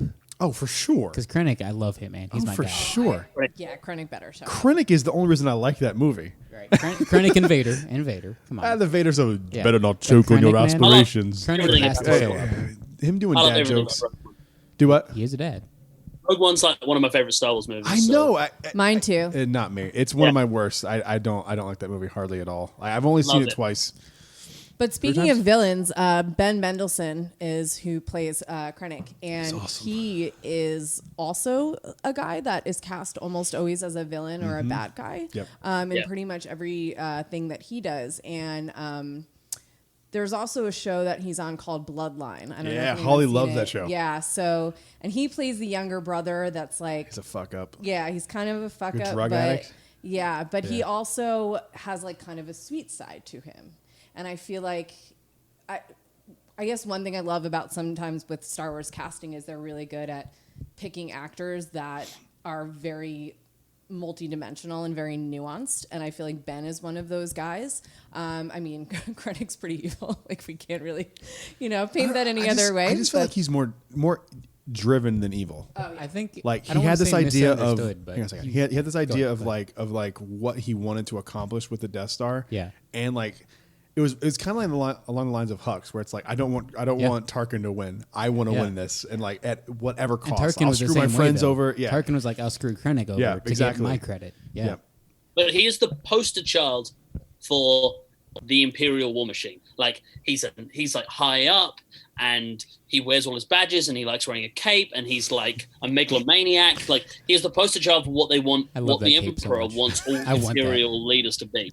Yeah. A Krennic Have you- doll like this tall is the only thing I bought from Rogue One, Yeah. other than the other Krennic magic band that I have. Yeah, I've seen nothing else in the whole That's it. apartment and That's it. podcast studio that's Rogue One except that. That's it, man. They That's have the to only thing I like. change that. I don't like. I need to watch it again. Everyone Yeah, you loves do. it so much. The first time I watched it, I was Possible commentary? like, "Oh yeah, we should." Ooh. The first time I watched it, I was like, "This is my new favorite Star Wars movie." And then I saw watched it like it four again. times in the theaters. I saw it loved again the next night, and I was like, "I don't like this movie. It's boring." I don't know. I don't like the I Borg feel gullet. I don't like That's the beginning a whole Yeah, lot. Paul Gullet. but- Yeah. It takes a while to get into the story, but once it really starts getting going, I don't know. I love it because I feel like it's very different from a lot of the Star Wars movies. It definitely has like I a get little why bit people of a like it. darker It's just tone. it's just boring to me. Like up until the Although, part where they- they're on Jeddah, it's boring. Yeah. And I feel the same way agree about the with original that. I trilogy. agree Like with up that. until they're meeting Obi-Wan, A New Hope is boring. And we tried to kind of say it earlier, like Mandalorian season 1, episodes 1, 2, Yeah, real boring. 2.5, 3 You're boring. is pretty slow. Like you don't think it when you see it the first time. Hey, Mando. But doing the rewatch, we're like, well, My mom is who got me into Star Wars. I was begging her to watch The Mandalorian. I think she got halfway through the first episode and she just texted me, "This is boring." Eventually, she watched it and she loved it, but she was like, "I cannot get into I this get it. show." It's the first. And then I few sent her Baby episodes- Yoda pictures, and she was like, "All right, I'll keep watching it." Episodes 1, 2, 4, 5 are just borderline unwatchable. yeah, they're super slow. Like, 2 is just so boring. Nothing happens. really, I'm that's waiting the for all to Zuka, come right, out the on egg. Disney Plus here Yeah. so I can binge it. I'm going to binge all 8 episodes again because I've only Yeah, seen the it's one. tough though. We tried. We did man. 1, 2, 3, and 4. And we need a break. We were initially planning to do all 8 in one sitting. Yeah, and we like, were. We literally got so bored we started talking about flat Earth. Episode 4, we just gave up. We talked about Flat Earth, the Goofy movie, you name it. We talked about it. It was just not episode 4. It was just not happening. So I hope you can do all 8, but it's tough, man. Yeah. I'm I gonna won't make do it them all in so- one sitting. I would love to do it too. I just don't know if I can. All right, let's move on to the next story here. This was also brought up by, I think, the Resistance broadcast, which is, I think, Star Wars Newsnet's podcast, right? I just listened to them It is, yesterday. yeah. I have, okay, so full disclosure, I have never listened to a single episode of them, not for They're any not other bad. reason other than the fact when I do a podcast, I don't listen to podcasts on the same topic. True. Because it can, like, I didn't listen to Disney podcasts for a long time when I was doing them, except 3028, because I love Matt, and Wedway, because they're just... And you love it's a different- Kilimanjaro. And Yes. and It's a different type of Africa. show, too. Like, this is Star Wars, you Yeah. know, Yeah. talking about news and stuff. So I just don't, it's not a knock on them in any way. I just don't listen to them. But they were talking about who they thought the next president of Lucasfilm was going to be. And we've had this discussion a few times on the show. Mm-hmm. But I kind of wanted to pick everyone at the table's brains and kind of see what you think was going to happen. Alex, what you think was going to happen. And Erica, what you think, who could be the next president of Lucasfilm. I'm going to start off with Star Wars Newsnet's own Alex Newman. Alex, who do you think would be a good replacement for Kathleen Kennedy? Because here's the thing, it's going to happen. You don't think she'll renew the contract next year? Nope. You think they'll say I've no been thank saying you? this for years. She's going to do Mandalorian. I thought she was going to bail out after Mandalorian started. I thought she was going to do Maybe she Mandalorian. should've. She probably should have. Yeah. I thought she was going to do season 1 of Mandalorian and then walk off. I don't think she renews a contract after this. I think that Disney is going to be even tighter than they normally are with all this COVID stuff, and I think they're going to try to find ways to do productions cheaper and not spend $250 million, $300 million on a movie. And I think they're going to really focus on TV, and I think they're going to focus on comics, which we know they are with the High Republic and that kind of stuff. I think they're going to kind of shift focus more to these smaller productions versus these big, massive $300 million productions. And I think that's not in Kathleen Kennedy's wheelhouse. I think she'd rather produce movies. I think she'll probably go to Universal or something, you know, somewhere else and be a head of a production company over on some other company. Do you think her choice or their choice? I think Both? I think they're going to say Probably she mutual. chose not to re-up her contract. Well, yeah, that's what they'll I'll probably use say, some but- corporate lingo, like not creative differences, because that's kind of hacky at this point. But I think they're going to do something to the effect of like she chose to go do something else. She had her success with Star Wars. She's choosing to do something else. I wouldn't blame her, to be honest. I wouldn't either. I mean, like, She's copped so much. I mean, you did 3. You did 7, 8, 9. You did Rogue One. Each Solo. made $1 billion. Not Rogue One Every and Solo. Star, but every Rogue One made it. Rogue it One did, made yeah. $1 billion. 4 Solo out of 5 did made not. $1 billion. 4 out of So 5 made $1 billion. You made Which is why I get cultural landmine with Mandalorian. Remember, dude, when that was Right? coming out, everyone was talking about that. Yeah, like it all doesn't the matter Baby if you Yoda even memes. care about Star Baby Yoda Wars. memes You know were what Baby hot. Yoda So It's means. insane. Like, Yeah. and the fact that my biggest shock from Mandalorian was how well they kept everything under wraps. I'm so Like, impressed. nothing got leaked. There was not a Baby Yoda picture that got leaked. Nothing got leaked at all. No Lego set. Nothing. Right? That Always happens- no that happens merchandise, with not a single piece that of happens anything. with every Star Wars movie that comes Yeah. out. Yeah. You get a Lego leak, you get action figure leak. None of that happened. Yeah. Because they didn't have anything in production when they were doing the film or the show True. because they wanted to be a surprise, which Yeah. it was great. It was perfect. With that being said, I think this is going to shock everyone at this table. I think Dave Filoni would be a great replacement for Kathleen Kennedy. That is shocking. And I have said in the What past, don't do that. But Yeah, when you you've been take saying that for months. But when you take in all the stuff into consideration of like how it was all handled, I think he's a good replacement. He gets Star Wars, whether it's my favorite version of Star Wars or not. Yeah, He yeah. understands what Star Wars is. I think he'd be a damn good replacement. That'll make the fans I don't happy. think he'll get the job though. I don't think he would either. I think they'd probably got give business give it to Pablo Hidalgo before they gave it to him, which I think would be Sure. even better. But I Right. think just for content wise, I think he's not a bad choice. Yeah, I mean, that'll definitely You make wonder- the fans happy because that's what they've wanted for months, if not years. So I can see it. I'm really shocked that you said that because you've been, I don't want to say like the least supportive of Filoni, but you've not been a huge fan of his. So like, I'm shocked. But it's just like there's like you have to respect like when somebody can keep things like that under wraps. Like that's just like think about like how monumental that would have been to get a leak because there were set photos Yeah. when it first started filming. But then How much of that is on nothing came of that. Filoni and how much of that is on Favreau / the directors? Like, Well- how much credit do you give them for that? I don't think Jon Favreau needs to be in charge of anything. Give him let him be Yeah. a showrunner for the Mandalorian if that's what he wants to do. But Okay. I don't think his overall. I say that, but man, he did Iron Man 1, didn't he? Yeah. And Yeah. yeah. Well, he didn't direct Iron Man 2 or 3. Shane Black directed 3. 2 was Directed too, he directed 2. He did 2? Yeah. Okay, okay. Iron Man 1 and 2 was him. which is a shame because it's rubbish. I like I Iron Man like 2. Iron Man 2. Dang. I like Iron Man 2. Iron Man 3 is better. Iron Man 3 is a good Shane Black movie. It's I've not only a good seen Iron Man MCU 3 movie. once, so I need to rewatch I think it's. Sorry, what was that, Evan? Oh, my bad. I've only seen Iron Man 3 once, so I need to rewatch it to get a better Totally judge. rewatch it. But I've only seen Yeah, Thor totally. Ragnarok once, and I refuse I to hate watch you. it. I know. What? You're I stupid. hate that movie. I'm the So only good. person who doesn't like that movie. So good. You're the only person who doesn't like the movie. I just took everything that was like Thor was like this one character, and then they're like, well, it's not working, so let's make him the exact opposite and give him a joke every 8 seconds, and then that'll Yeah. work because was me with- Guardians of the Galaxy worked that way, and that was Yeah. fine. That drove me nuts. Guardians of the Galaxy Volume 2 is my, like, everyone rates Guardians of the Galaxy Volume 2, and I'm like, why does everyone laugh constantly? I All love the that characters are movie. laughing. Guardians 2 No. is great. Guardians 2 was fantastic. I didn't care for Guardians Guardian- 1 until I saw Guardians 2, and now I love both. So Well, it my made me problem appreciate is that Guardians was such a big hit that they made everything like Guardians. Yeah, And that's why Ragnarok is the way it is. Since we're on No, the topic of Marvel versus Star Wars, though, just speaking to other people who are film nerds, when it comes to Marvel versus Star Wars and what the franchises have become movie-wise, I think generally people are much happier with how the Marvel movies have turned out than the Star Wars movies. Absolutely. 1,000%. So- That's why I said before, I wish Rise of Skywalker had been our Endgame. You know, I'm using Yeah. Endgame as a bench.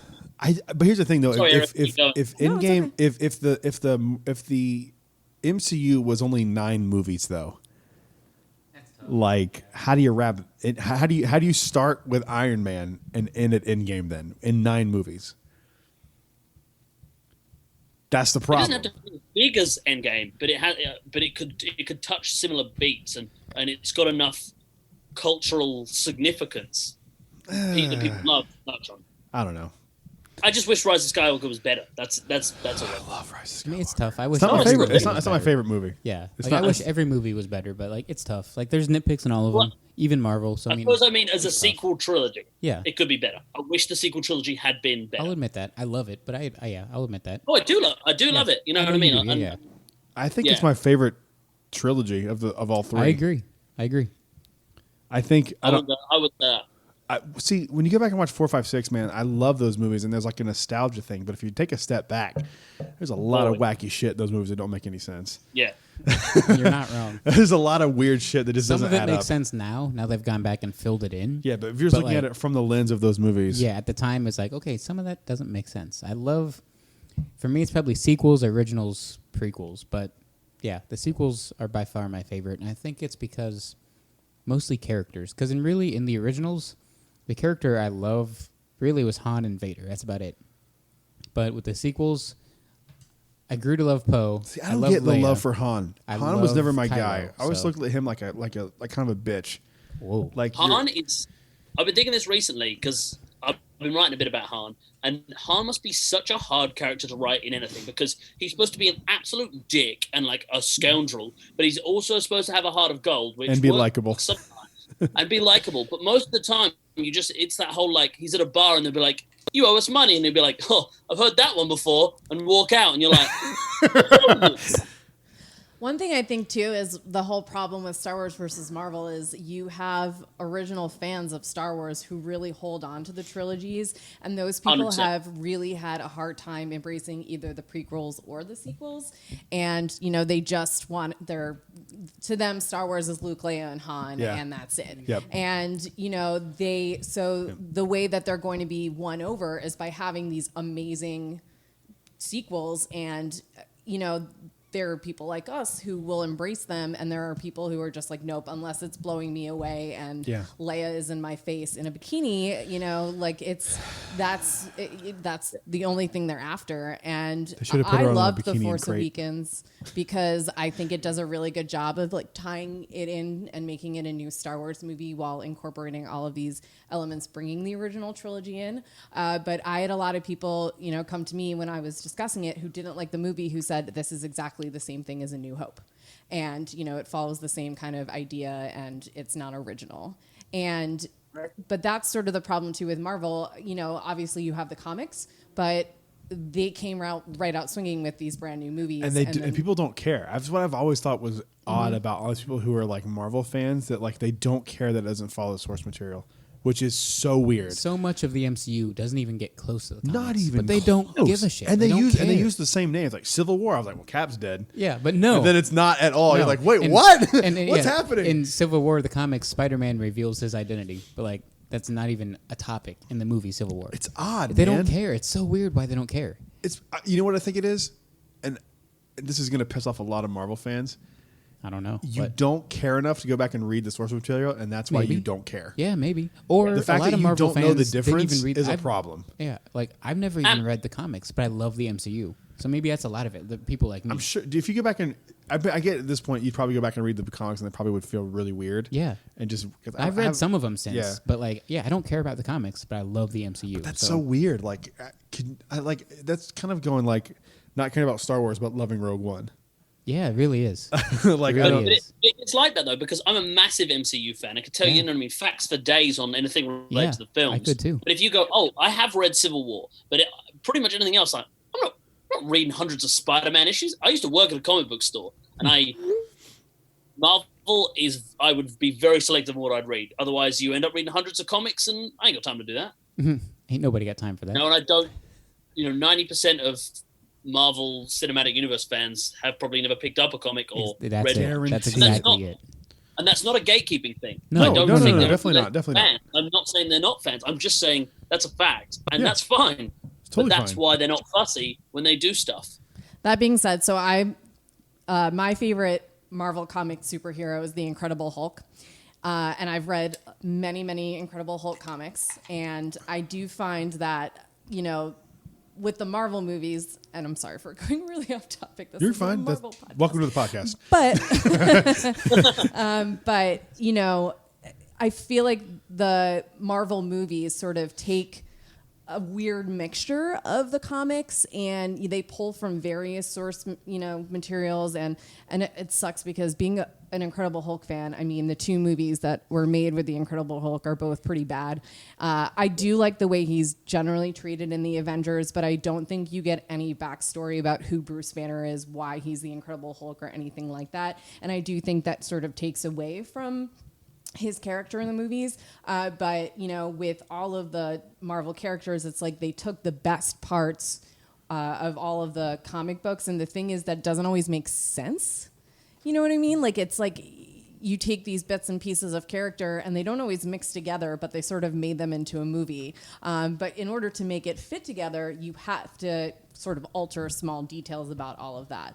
But, the Marvel movies, and especially the ones that are specifically about certain characters, Thor, Iron Man, they sort of take these bits and pieces of information. Oh, I like it from this series. I like this from this series. And they kind of mix it Yeah. together into this one character. Totally. Like, Which I think is exactly... Sorry, Brad, did you... no. Go ahead. Okay. Which I think, jumping it back to Kathleen Kennedy, where we started all this, Kathleen Kennedy got flack when she said that there was no source material like the MCU. I know. Everyone, But she's right, because that stuff's not canon anymore. no, but but everyone was like, but you could draw from the EU, and I'm like, the EU is a bunch of random novels and comics that were good at times, amazing at times, but a lot of it is ho-hum. No. 90% of that crap is Oh yeah, terrible. like Luke. But Like, okay, varying Luke with two reviews. U's. Luke with 2 U's. Yeah, the so Emperor bad. clone. It's so stupid. But what that is it's even the EU stuff is still stuff from the same universe shackled to rules. Whereas the MCU stuff, you're making a new film from 60, 70 years worth of comics that have very little rules. You've got multiple reboots, multiple versions of the characters, what ifs, alternates. So you can cherry pick, exactly like you're saying, Erica, and make, sometimes it does work, sometimes it doesn't, but you can make a character however you want because you've got so much source material. Yeah. And Kathleen Kennedy's right, Star Wars doesn't have that. Now She's right. It doesn't. We've There- seen that done right in Star Wars, though. Like financially, maybe not. People didn't see Solo as much they should have, but like Solo does that perfectly, in my opinion. They take the good things from the EU and make them an amalgamation into a good movie, Solo. Yeah. So you could do that with It bothers the EU and just keep doing that with further movies. They did such a massive. I don't think they intended it to not do well, but they did no. such a massive disservice by setting up Enfys Nest and that whole thing, and then just walking away. In a way, they almost pulled like a DC Comics movie where they set up too much ahead of time. they put Yeah. the cart in front of the horse. Yep, absolutely. And then I love Solo, but I think they I went a don't little love too far. Solo, but I think it's a fun movie. It is definitely. I don't think it deserved to do as badly as it did. No, definitely and not. it bothered me because we said this before. It's not anything. Anything Rogue that's, One made $1 billion. yeah, anything And that's maybe worse than Attack of the Solo- Clones, it just doesn't deserve to be made, and it's not that bad. No. And It's not Rogue that One bad. made $1 billion, meaning that of Kathleen Kennedy, and purely financial here, of Kathleen Kennedy's movies, Solo is the only one that made less than $1 billion. And that was because they released it in May instead of December, released the trailer only a month and a half before it was due out. And it came out around the time of what? Infinity War? It came out between Deadpool and Infinity War? So an Infinity War. And it was Which just was for- after it was Infinity after Last War. Jedi too. It was too close it was to Last 4 Jedi. months after Last Last Jedi, Yeah. which was a So the odds were stacked disaster against it. PR And wise. it bothers me that Solo will forever be burdened with the movie that stopped them making one movie per year. Yeah, And I'm sad. it killed the whole a Star Wars story thing. And that's why I actually Yeah. feel like Kathleen Kennedy is somewhat at a disadvantage because she has had all of this commercial success for at least, part of the movies that she's been behind. But at the same time, critically, they haven't gotten the same success. And then it becomes the issue of whether it's fair that she deserves that or not. I think it's just time.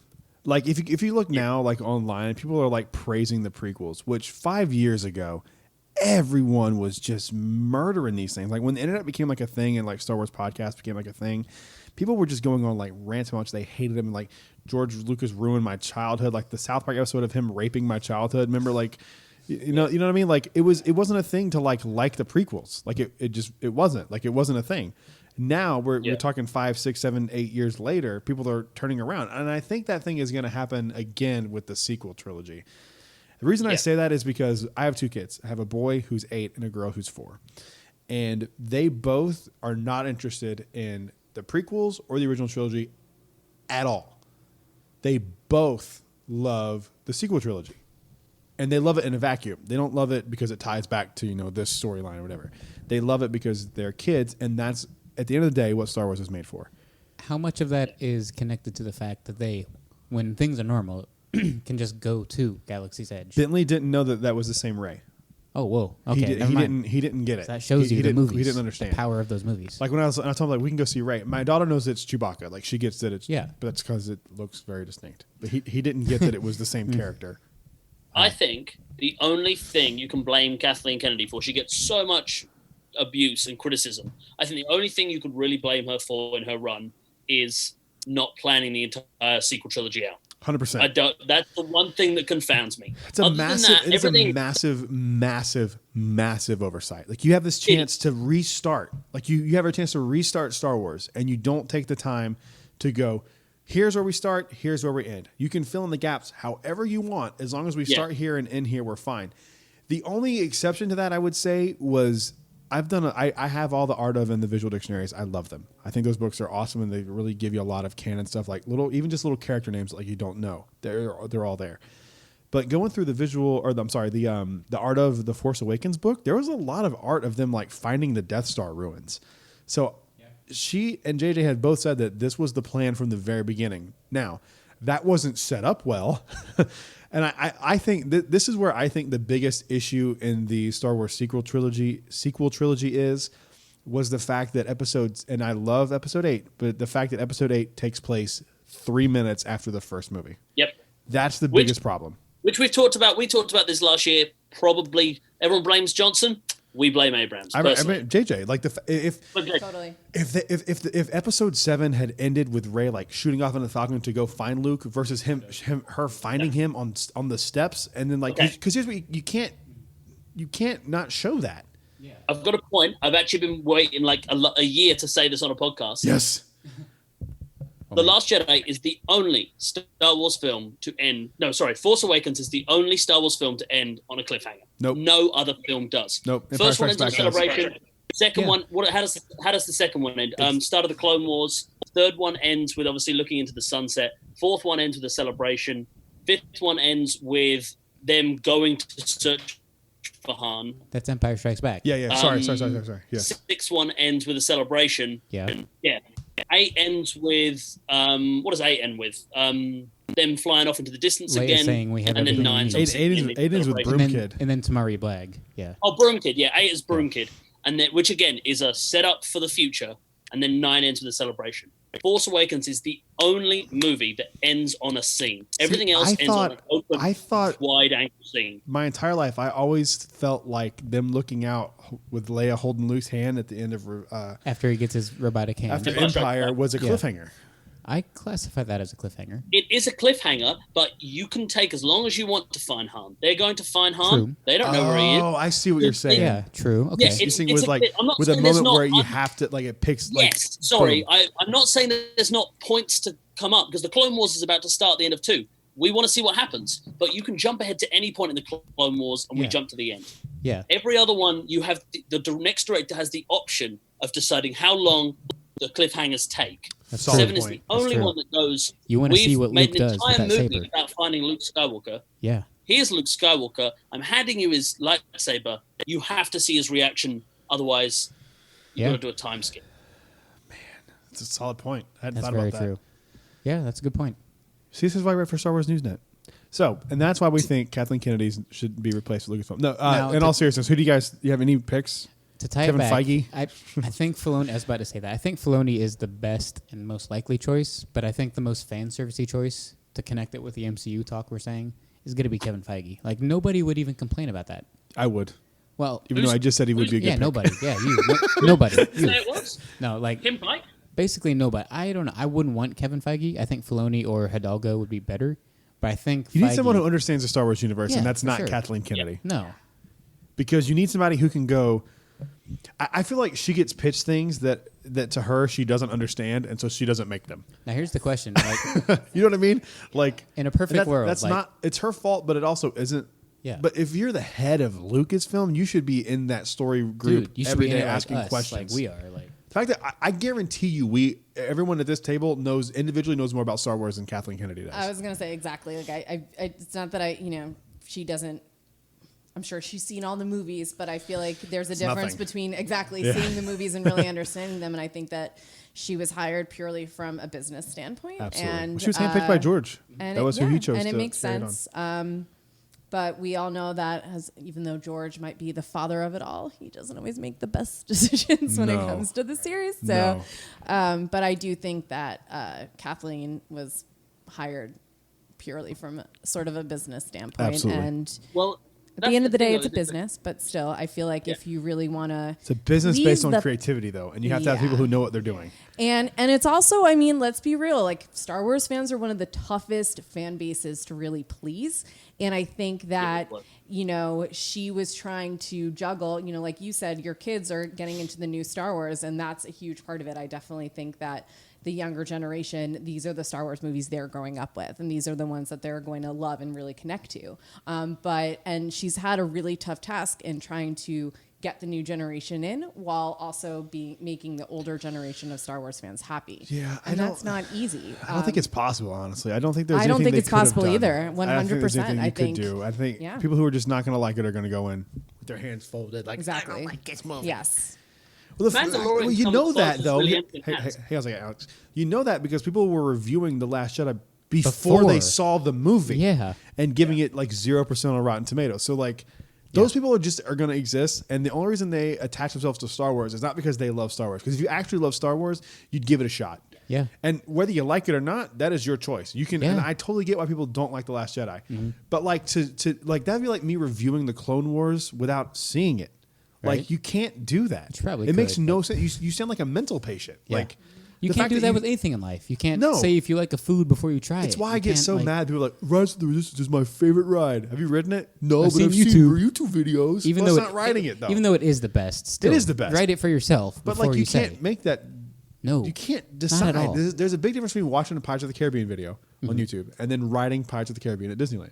Yeah. Like it's just two different experiences. Like, Yeah. sure, you can see the imagery and like the imagery. You can't get but the you don't get the, the feeling smell that and you're the there. 360 there- and the it's feel an and- experience. It's not. Yeah. It's not what you see. It's the experience of the entire Yeah. thing. So it's just. I don't think that they could have done much. I mean, Yeah. Even like I don't think making Luke like the hero of the sequel trilogy would have been a smart move anyway. It doesn't make No. any sense. No. So like I don't know what they could have done. I think it would have been cooler if they had Luke dabble with the dark side. Like if that was kind of why he went into hiding, like that would have been interesting. But but then again, that's changing Luke. I mean, he kind of and did God dabble. forbid you If he's- change over 30 years. If he's gonna kill a child in his bed in his sleep, that is dabbling in the dark I side. love that some scene so extent. much. It is so good. Yeah, it's great. God. I I don't still know, think Ryan Johnson's should have directed the whole sequel trilogy. Ooh, I agree. Smart. ooh. I Great. agree. I think it would have made the sequel trilogy distinct. Prequel trilogy is very different to the original trilogy in terms of shooting and in terms of where we're at in the universe. We've got, the Jedi are flourishing, the Republic's at its height. Got original trilogy. We've got, it's a small band of rebellion against the big evil Imperial war machine. Then you got the sequel trilogy, could have been a really small, intimate set of 3 stories that tell really character-based stories and blah, blah, blah, blah, blah. You could have been able to define 3 eras really distinctly. Yep. Whereas I find the sequel trilogy just bleeds original It trilogy. does. It The does. prequels are very distinct, visually, everything. But they definitely do kind of bleed into each other, originals and sequels. The sequel is a mixture of the two instead of being its own distinct thing. Yeah. That's a really good way of And putting it's weird it. because Solo and Rogue One, I think, do a good job of being distinct in where they are. Like Yeah. Rogue One, is right after Revenge of the Sith, basically, give or take. Well, not right after. It's in that transition. After. Yeah, it's and with Solo, I like need to rewatch Rogue One, man. I love we do Scarif so commentary, much. man. We got to do commentary. We should. But I think my final couple thoughts will be with the planning of the trilogies, the only one that was 100 million perfectly % planned was the prequels. That was bad. And how'd that turn out? The But story is great in the idea. story's good, but in it's idea, just not executed well. Execution is terrible. The fact that I talked about this with Holly the other day. The fact that they made Anakin 7 or 8, But then all of a and then sudden he's there's 19 or 20. There's a 20-year gap. Yeah, it's like, what? But he's supposed to be 16 or whatever, but he Yeah. looks like he's 50. I don't. well, maybe not. Yeah. I don't. It's just odd, man. Yeah. And the fans that go into things ahead of time with the thought of I think Erica said it earlier, if it's not Luke or Han or Vader, it's not Star Wars. That's silly. my dad. But He that's does that. silly I because hate that. those same people liked Rogue One, and it has none of that. Yeah, he doesn't care. He's whatever. But online, the people who are original trilogy purists loved Rogue One. Because I think the reason for that is A, it fits into the old trilogy timeline, and B, a lot of these people don't like the new characters. But They those grip people- onto these older characters, and they're But still Rebels. Darth Vader. But Rebels. Those people haven't watched Rebels, but that's the same thing. It's the same it's the same time period. It's the same characters essentially. So I don't know. I just it's you're gonna get this. I mean, if George Lucas got this, which people now are he should direct everything. No, he shouldn't. No. Let's not do that. He's made exactly one good movie, and I think it's A New Hope, and I think even that suffers from being slow. But that was just a product of filmmaking at the time. I don't know. It's tough. I'm so glad I'm not the head of Lucasfilm. Now, the last thing I was going to say, though, is in a perfect world, if offered that, would you guys take being the president of Lucasfilm? Would you Of course take it? I would Brad? take You it. would I have idea. Of course, and Okay. not just for Yeah. the money, but of course I would take it. I would. I have a bunch of ideas for little side stories that I think would tie into stuff. Oh, I know you do. I've heard your Ty story. And Yeah. do you want a spoiler for what happens to Ty? Because I know what happens to him. Ty Barassi? In the actual canon, not Ty Barassi, but the canon Ty. Oh, did you hear about this, Alex? Yeah, tell him. This is amazing. You tell him while I'm fixing this. Okay, so I'll probably butcher Brad's side of the story, but Brad has been coming up with and devising a story between Kylo, well, at the time, Ben Solo, Luke Skywalker, and this character named Ty Barassi, who is a student at the Jedi Temple with Ben Solo and Luke. And I Ty- haven't read that comic yet, actually. I need to. I'm waiting. Okay, well, yeah, in the comics it's similar but different. But Brad's version, This came was- up with this was a way year before. ago. Way before the comics came out. So there was no such thing as Ty. But Brad came up with a character named Ty Barassi, where he's Ben Solo's best friend at the Jedi Temple. And he kind of figures out what's going on with Luke and what's going on with Ben. And he's kind of caught in the middle of it. So that's I probably butchered it, like I said, but That's pretty close. okay, good. But that's Brad's idea for this triangle of Force users between Ty and Ben and Luke. So in the Rise of Kylo Ren comics, which they just finished up, I haven't read them all, but I've seen summaries, and they're incredible. So Ty Barassi, not Barassi, but a character named Ty, who's a student at the Jedi Temple with Luke, is in these comics. It's so creepy. And he is one of Ben's friends. So it's basically what Brad was doing. And spoiler for what happens to Ty, but Kylo actually kills That Ty. was my whole plot was Yeah. that he hunts him down because he offers him. Yeah. My story was he offers him a chance to be one of the Knights of Ren. And basically he, what happens. he tells him no, and he hunts him down and kills him. Is that kind of That's close? basically what happens. God dang it! They jacked your idea 100%. Somehow they did. I don't know. I literally talked about this on the show We didn't. You didn't until. but I told you recently. like when I You first told met me you, a which was long Galaxy's Edge time ago. opening day. Yeah, like August. You told me. Yeah. Yeah, I have ideas, and I have a few other like smaller stories. Like I have an idea for a character who gets the chance to. I'm not going to go into detail, but he gets the chance to be a Praetorian Guard. I've been writing it, and it's a really good idea. Yeah. But there's like these little things that you can kind of go back and forth, and yeah, the short answer is yes, I would, because I have a bunch of ideas that I think if I was in charge of Lucasfilm, I would make a Disney Plus series that was an anthology series. So every week was a completely different story and a completely different episode. So it's a little bit like a certain point Alex, of I view, can't hear in a you. way. Are you there? Can you hear me now? Yes. No? Yeah? Yes. Now Yeah. you're good. I was going to say, I have that idea constantly about like the anthology series. I'm always coming up with one. Yep. Always thinking, oh my God, that would make it. And then you get so many actors in from all the, if you could just get them in for like a 40-minute episode, you could have like ones based on like Anakin, Obi-Wan, anything. That'd be genius. And each of them is directed by a different director. Like, yeah, Oh, that'd yeah. be genius. Yeah. They don't have to tie even had into an each other. They don't have to connect. We either. haven't even Like, had an idea for a pod racing series. oh my gosh, yeah. Yeah. Well, there's You so could many have things a you could wookie do. episode that has like, for like the artsy ones, one episode per season, you could have a Wookiee episode where there's no talking. No subtitles for the Wookiees. Oh my gosh, Just that'd be them- amazing. So it's Yeah. the holiday special, Them, basically. Them hunting something, Yeah. Or doing something. There's so many cool things that they're I think they're scared. I think they're scared of the pushback, and I get it to a certain point, but like you just got to accept. Like I don't get how they don't know this already. You just got to accept that there's people who aren't going to like what you do. Yeah, that's in life. No with matter everything. what you Yeah. do, there's people who hate you, there's Yeah. people who love you, and it's fine. And if those people choose to hate everything you do, like my thing is though, like if you call yourself a Star Wars fan, like let's take you for example, you have a Star Wars tattoo. Let's say that you hate everything you see of Star Wars, you hate, you have criticism for you. Even though you have like a Star Wars tattoo and you're like a diehard Star Wars fan, I wouldn't consider you a fan because you can't hate everything that comes out of it and still claim to like it. That doesn't make any sense. I totally Look agree. what that means. It makes no do. sense.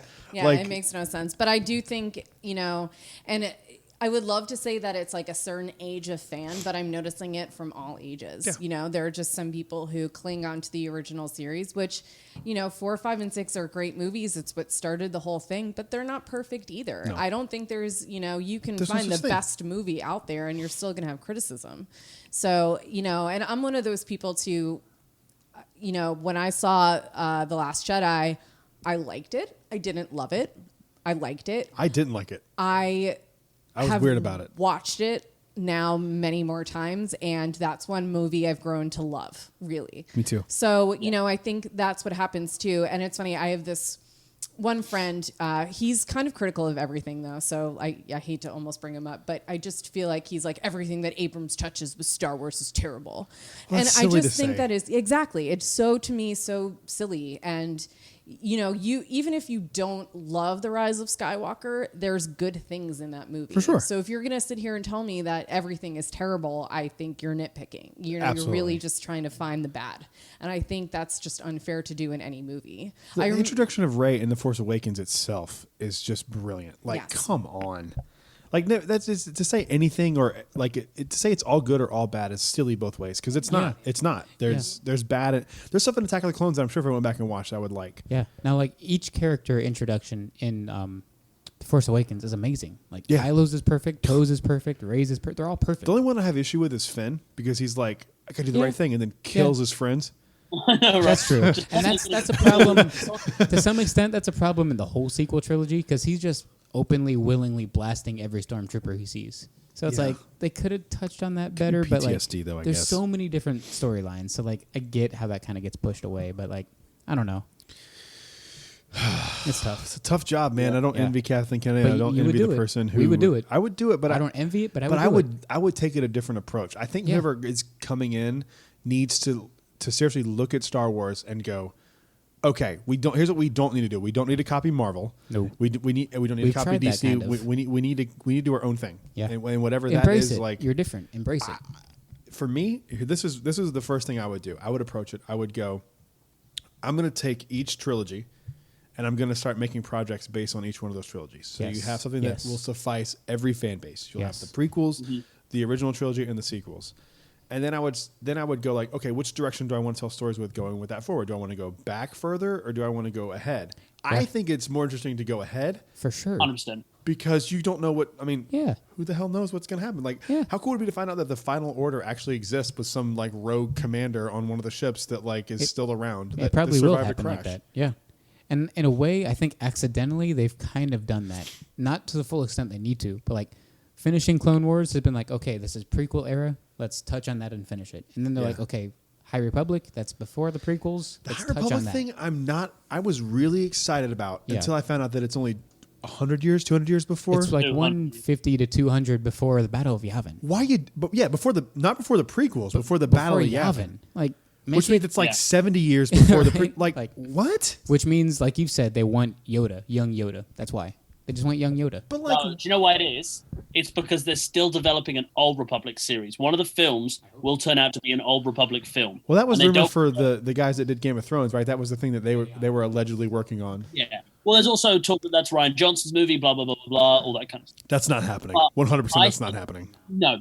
But I think they do want to get there eventually, but they want to do it in a film. So now they just wanted to give the writers for comics and novels some creative freedom. So 200 years before is a good time to say you can do prequel 4 or 5. It should be longer. And my one like writing idea I've had for Star Wars would be dealing actually kind of leading up more to the prequels with like young Mace and young Qui-Gon. That would be more interesting. And like something like that. Like but at least this way people can die. Things can happen. People can die.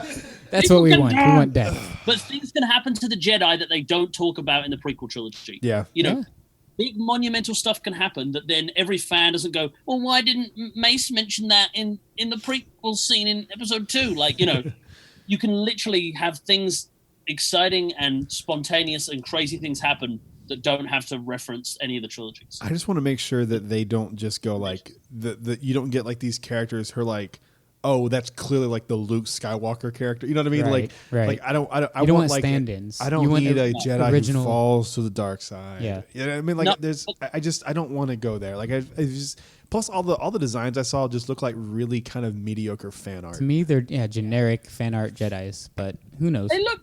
I think they've got there's a lot there because I think obviously there's like, you know, they're catering different demographics, like different combinations of the characters are going to be in different, you know, novels, the junior novel, the adult novel, that kind of thing. But I think it's more interesting because now any, you know, Jedi they make, you know, within 10 years, 20 years before the prequels start, everyone goes, well, they've got to die before A New Hope. Yeah. It's like with Fallen Order, like, you know, they have to keep, you know, this Jedi's in it. Yeah, well, he can't be a Jedi by the time you get to New Hope. Like, you have to keep coming up with ideas. That's why I want to go forward instead of back, because back always has an endpoint. Yeah. You know what I mean? Like, there's always like, let's say you go 1,000 years. Okay, cool. You tell a story that takes like 200 years to tell. You know what I mean? You still have an endpoint where it has to line up to other things. That's why going forward is so much more interesting to me. Mm-hmm. Like, show me the aftermath of the galaxy after the First Order goes away. Right? Yeah. Show me Rey training the Jedi. And possibly Finn. Yeah. Show me what happens to Finn. And Force Ghost Ben, damn it. You know, all I want. Finn can be traveling around the galaxy, like finding and liberating former First Order stormtroopers. That would be amazing. That would with be the help awesome. of Lando and Janna. And Janna, yes, like that'd be so cool Janna. to like these like. How cool would it be to like have Finn hopping around planet to planet and being like, yeah, you didn't hear the First Order fell, like they're gone. Yeah. And then like you don't have to do what they say. Yeah, and then they're gonna take this idea. It's gonna be a comic like 2 months from now. Deprogram people from the First Order stuff would be very interesting. Yeah. And I really hope we don't have to wait 15 years to get any content post Rise of Skywalker. I think it's going to be a while, man. I think it's going to be. I know it is. Well, that's not true because there was a comic that came out not too long ago that it was like one of those DK comics or whatever that showed after that. But I don't know. Yeah. I mean, which one was that? It's canon, but like it wasn't that big a deal. It wasn't something. What was it called? I forget. It was one of those those kid comics that came out a while ago. Yeah, let me look it up. I'm on the timeline now. Wasn't there one with also like Poe teaching Rey how to fly an X-wing. Like, Doesn't she know though? Yeah. The whole thing is like you're our best. and she can. Well, hey, You're our hey, best. She flew an X-wing from Kijimi, No. Not Agent Class. Nope. The Stop. Death Star. Hang on a second. Stop. Hang on. She flew Kif it Beer. from. Nope. She flew it from his planet where The Death Star. Acto? Octo. Thank you. Jesus Christ. From Yeah. Octo to Exegol. That's right, because she flew a TIE fighter to Octo. Yep. Yep. According to this timeline, is that the only canon thing after Rise of Skywalker is there's the Star Wars, there's the Galaxy of Adventures series, the novel, Yawn. and then What novel? I know, After Rise of Skywalker? There was no novel after Rise of Will's Skywalker. is the Will. No, they're just interpretations of it. The only one set afterwards is Will's, There was a kids comic that came out. not a canon one. Hang Wait, on. let me actually no. Let me make sure I've got everything turned on. Sorry, I'm on the Wikipedia. I'm just trying to. Let's see. I'm almost there. Wait, I'm just. I think I turned a bunch of stuff off before. I mean, if she can fly the Falcon, though, in all honesty, She I've flew flown the friggin' Falcon. X-wing. She flew an X-wing from Octo to Exegol. So she knows how to fly a TIE fighter or an X-wing. So what was that in that she was getting taught in that kids one? Yeah, I think so. Whatever it was. I mean, they said it was on. I saw it on Star Wars Newsnet. I don't know. Either way, I don't think know. not to keep bagging on 9. I think 9 ended on a point that was a bit like, again, it could have been way more ambitious. Could have at least given us another 5 minutes of showing what everyone's doing now in the galaxy, rather than just a kind of. It was essentially the same ending as 3 and 6. But I don't get why people hate it. That was the thing. Right. I get like there are things that don't make sense, and I'm not saying it's a perfect movie by any stretch, but I don't get why people viscerally had a reaction to it similar to The Last Jedi. That one I at least understand. Like I get Yeah, like 'cause we had oh that at that's first, that's coming Luke. out. You know Yeah. that's not your Luke. I get that, but like the whole thing. Anyway, we've talked that topic to death. All right, moving on to the next story here. There's only 2 stories left, and we have listener They're questions. kind So of we tied, can so we'll jump to listener questions after. But do what? these two are kind of tied together, Well, Mandalorian themed. Yeah. The last 2 are Mandalorian themed. So this is a kind of a quick one here. But Mandalorian is going to get a behind-the-scenes documentary series coming to Disney Plus called Disney Gallery: The Mandalorian, and it sounds pretty cool, man. There was a quote from Jon Favreau who said, "We had a great experience making the show, and we're looking forward to sharing it with you." Disney Gallery: The Mandalorian will premiere on Monday, May 4th, Star Wars Day, with new episodes every Friday on Disney Plus. Alex, do you think this is a good idea? I think so. It's not a bad idea. You know, it's like it's interesting, it's fun. People watch it. They need some more stuff for Star Wars Day. They want to hold people on Disney Plus until Mandalorian season 2 comes out. I think it's a good idea. I think it's a really good idea. And one thing I really think is cool that Disney Plus is doing is they are doing these like bonus feature type things, because that's why I buy Blu-rays is for the bonus features and that kind of stuff. I think it's a really smart idea, especially releasing on a Star Wars Day. Perfect. Makes total sense. Yeah. Erica, what do you think? Smart idea? I have mixed feelings about it. I think it's a smart idea in that I think a lot of us have questions with sort of how it was filmed, how the character sort of came to be and all of that, especially like I said before, a lot of the mythology of the show sort of draws more from a combination of Clone Wars and the, new movies. So it would be interesting to see, how they all came together in sort of a story way for this show. Also, as a Baby Yoda fan, I'm really looking forward to some extra, the child shots, if you will. He's not really Baby Yoda, but dude, I remember having to clear that up for people. I had so to explain annoying. that to my mother. She got it after a while, but yeah, I had to be like, it's not actually Baby Yoda. They just call him Baby Yoda Because they don't know his name? Exactly. So, but at the same time, there's a part of me that sort of loves the mystery behind The Mandalorian. And, so there's that side of it too. It's like, do we really need to know more? Can we keep it what it is? Do we really need to go behind the scenes of everything? So the Star Wars nerd in me loves that we're going to get like this extra shot at it. But there's also this part of me that's like, well, if I watch it now, is it going to remove sort of that mystery and the lore and all of that behind the show? Yeah, I get that. One of the things that I showed Evan a few weeks ago, I think, was how they shot it. Oh yeah, we watched that like the Star you show Trek it to her? the holodeck thing. Yeah. with the Dude, wraparound. Like, have you seen this? 360. No, what is it? Incredible. Okay, they'll I'll show send, it I'll on send, May 4th. I'll send you. I'll send you a link to it before It's it comes out. insane. It was you know the YouTube channel Corridor Crew. No, I don't think so. I'll send you the link. They talk about how Okay. they filmed it. It's basically these massive LED walls. It's insane. It's Wow. crazy. I'll send it to you after this. It's insane. Like And they they'll can- touch on it in this documentary. Yeah, for Like, sure. they They'll have touch to. on it. They have to. But one thing I hope that Evan, do you think it's a good idea? And then I'll give my thoughts on it here. at the end. Well, like I love it, and I'm gonna binge it probably. Like we'll probably watch it, probably at least once or twice. But like, do you guys think this It's would have? once a week, like Mandalorian, which I think is a good Okay. I idea. guess we can't binge it, but okay. But do you guys think this would have happened if we weren't quarantined? Was this gonna happen? Yeah, I think so. I think they filmed all this stuff behind They the filmed scenes. it, but do you think they're like, crap? Let's throw They this don't- together well, and they put it on don't- Disney Plus they're right not now? going to Like, film it because they didn't have intention of releasing it. well, I mean, how are they gonna release it? I don't think they would have released it if the show wasn't as popular that's as it true. is. Okay. 100%. Yeah. 100%. I think That's 100% true. They'll make a bigger deal out of it because Yeah. of quarantine as well. They'll Yeah. hype that up. They'll be like, "Yeah, come on, like everyone's here, let's do it." Absolutely. And how do you think it's going to be paced? As in, like, episode 1 of the documentary is the entire behind the scenes of episode 1 Yes. of I Mandalorian? think they're going to do it episode by episode. I think Okay. that's how I filmed episode 1. That's how Yeah, I how filmed long episode 2. I think they're going to be 8 Okay. episodes, and you're going to get one for each episode. Okay, that makes sense. How That's long how would I was that be? thinking too, but I wasn't sure.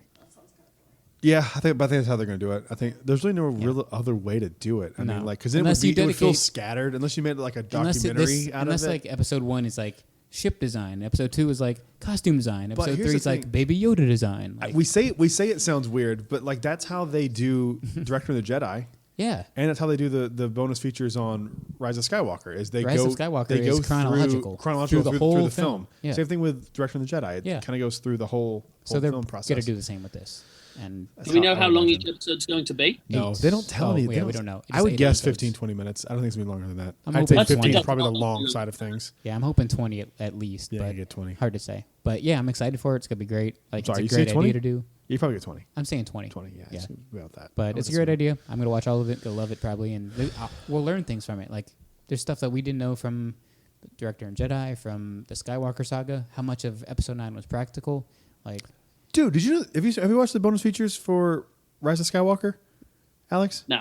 dude, watch it right you now. need to watch As soon it. as this is done, go watch it. 100%. We're gonna Seriously, sometime. there, We have there's to. a Why is you know, that? you know the shot where because like most of the movie was a The practical whole effect. movie's practical. It's crazy. Nice. Like Nice. okay, you remember the Yeah. shot where they're on Pasana and they sink into the sand? Yeah. Practical effect. Whoa, that's so cool. It's so cool, man. Like that documentary like really kind of showed like I was like wow, because it doesn't you wouldn't think that something like that would be a practical effect, but so much of it was. It was really really cool to see. You should definitely check it out. Red. All right, I'll have to jump on it. It's awesome. All right, last topic here before we get into some listener questions, and we got some good ones this week, even better than some other normal weeks. This is a rumor going around that Ming-Na Wen could be returning to the Mandalorian in season 2 as Fennec Shand. I don't know how I feel about this. This is a weird one because like It's goofy. I mean, what do you so okay? This all of our like always our stories come from Star Wars Newsnet. Sure. Have you heard anything about this that you can give us some details on? Not anything to expand on what's in the article. No, it's literally just like I think there's just rumors that she'd come back, which I kind of hope she does because I love Ming-Na Wen. I do too. She's Mulan, right? Yeah. the new Mulan, yeah. The new If Mulan, we ever live get action it. Mulan. Yeah, if we ever get it. But I don't know. We'll get it. I was indifferent towards the character, but the fact that they made it a point to go back to her possible death, but not really death, at the end of the episode, like a post-credit stinger. And show Boba Fett maybe.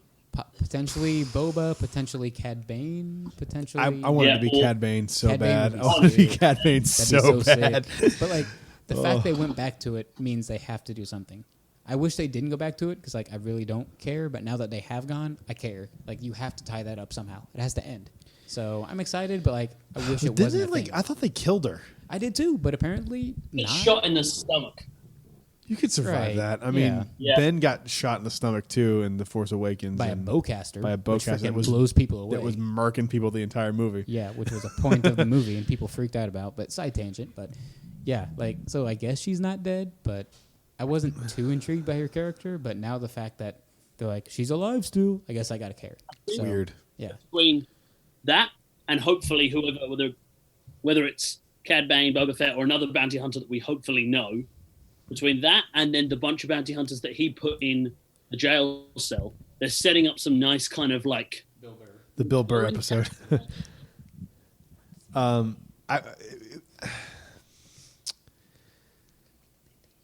That was the only thing from season 1 that I think didn't get explored properly. I agree. Because it was just like it's like, wait, what? And just we're not going to address it. And now if it pays off in season 2, that's going to be fine. But in the context of the vacuum of season 1, it made no sense that they were like, wait, which bit made no sense? The fact that they left that like the person walking up to her a mystery and then like just never addressed it again. And no one talks about it anymore. But when that episode came out, like people were like freaking out, like, who was that? It was Boba Fett. Was it Cad Bane, like you said? Like, I think it's Cad Bane. that'd be cool. Well, That would be cool. it only makes sense if they address it in the future. Yeah. If they don't, then what was the point of it? It's a fun setup, you know. I think it's done the really cool season 1 thing in which it's pretty interesting on its own, the season. Yeah, it is. It's even, pretty good. Even the standalone episodes are slowly, hopefully, going to tie into bigger arcs in the next season or season 3. I hope so. I really do. All right, friends, let's go and answer some listener questions and wrap this episode up. If I can find them. There we go. We got a few. These are pretty good. We'll try to do these as quickly as possible with Rapid fire. rapid fire, but like, you know, if there's something to discuss, we'll discuss it. How's that sound? All right, moving on to the first one here. It's from @DisneyDad9, Disney_Dad on Twitter. First question is Dooku Jedi Lost worth reading? Now I have to defer because I haven't read this yet. Has anyone read this? Oh, I'm shocked because I was No, really it's worth hoping you listening did. to. Worth listening to. Okay. Okay, I haven't read it yet, but I would say yes because I love Dooku / Qui-Gon / Yoda and like all their connections. So yes, but I haven't read it. Well, so. for a minute, it was only released as an audiobook on Yeah. Audible, but now there's like a paperback version you can buy that has like Yeah. The the script. it's on my which reading I list. don't think for sure. reading that would be the way to go. I think I'd rather read the book. I like would. an actual I'd rather book. listen to it. Well, yeah. It It's is an written amazing for that. book. True. Okay, is it? It is the production value is ridiculous.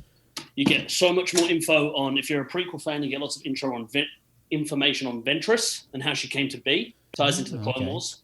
She's in If the you're a Clone fan Wars. of I love Dooku, that character. and if you're a fan of Dooku in the prequel trilogy, you get so much backstory on him and his childhood. Oh, okay. And you also Didn't get know to that. see more about Cypher Diaz, which is Yes, like please. always so interesting.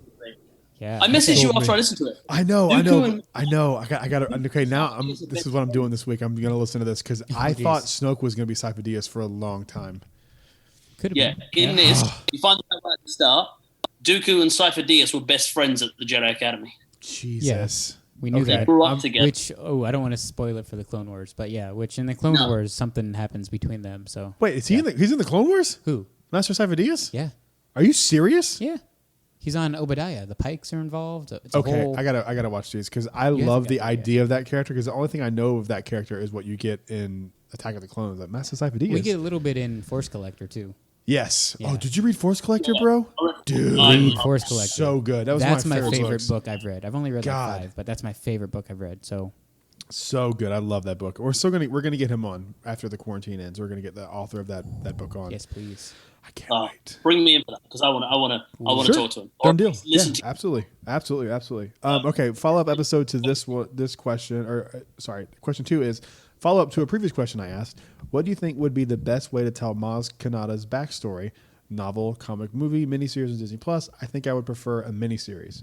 I have a retrofit answer. The quickest, the easiest way I to wish make this would've work. happened, what you said. I've said this 1,000 times. Just put Maz Kanata in Solo: A Star Wars Story. There's no reason to have that character not be in that movie.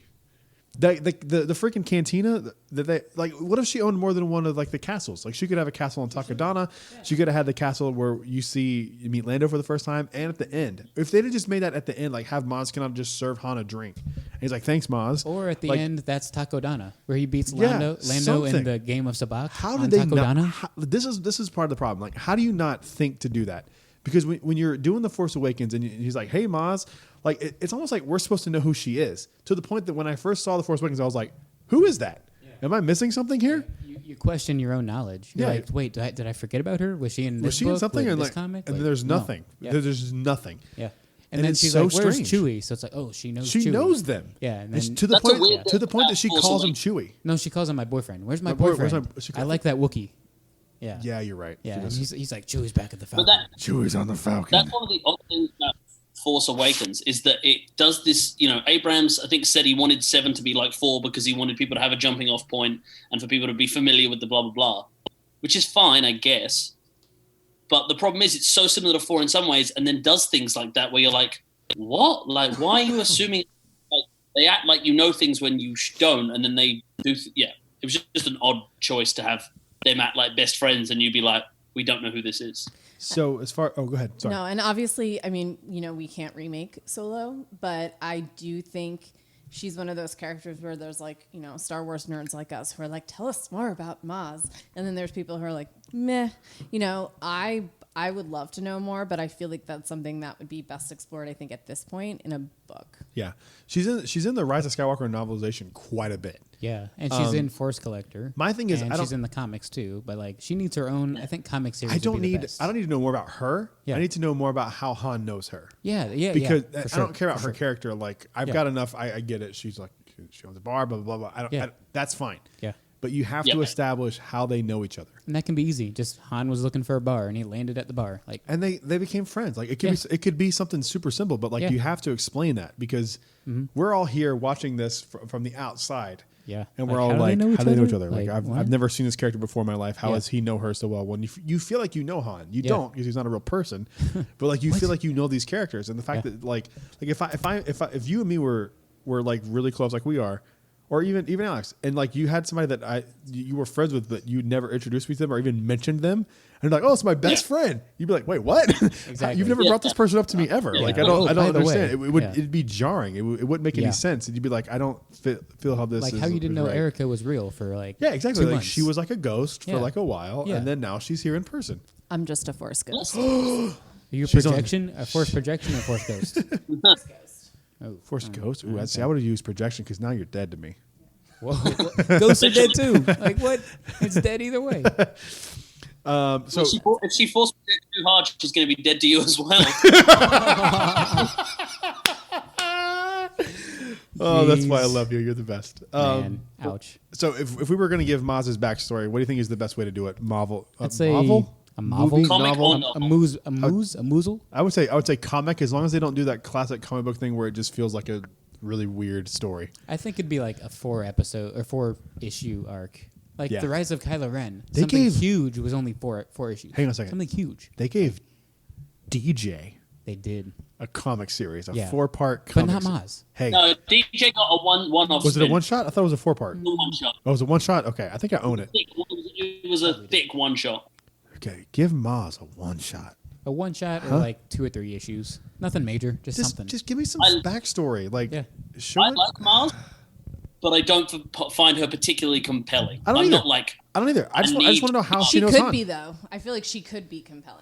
Her character of like she's like the sequel's Chirrut Imwe, where like she knows the Force and believes in it, but isn't Force sensitive. yeah. So I think it'd be interesting to go from that angle. But I just want to know how she knows Han. But that's all I care about. Show me how they meet. That's all I care about. Just show me how they meet. Literally, She's I one of just Chewie's girlfriends, so Chewie brings her on the Falcon. That's how. Not sure how to take that Married. sound effect. Chewie's so married, I'm not gonna. He is married. You show some respect to You're right. Chewie. You're Yeah. right. and he's been married Wookiees could before be he met Han. So polygamous. You don't know. Polygamous Wookiee. Yeah, they could be Wooks. You don't know. That's a Yeah. Disney Plus series I want to see. It's Sister Wookiee Wives, but swingers? Chewie. Sister Wives. But Chewie. Yeah, we saw that. It's called the holiday special. We've already been over this. gives new meaning to swinging in the trees of Kashyyyk. Swinging. I love it. Love it. That's perfect, Alex. well- You're the best. On that, if they could get Lupita Nyong'o back on the linking question 1 and 2 together from the fan from I think right. you just killed Brad. So I didn't even tell the joke yet. I was thinking about Mauve. Sorry. I had a funny idea, but I'm going to let it go. oh, You're tell us welcome. off air, 'cause I gotta know. Jesus. Sorry, everyone. Good Lord. Sorry. Say what you were about to say.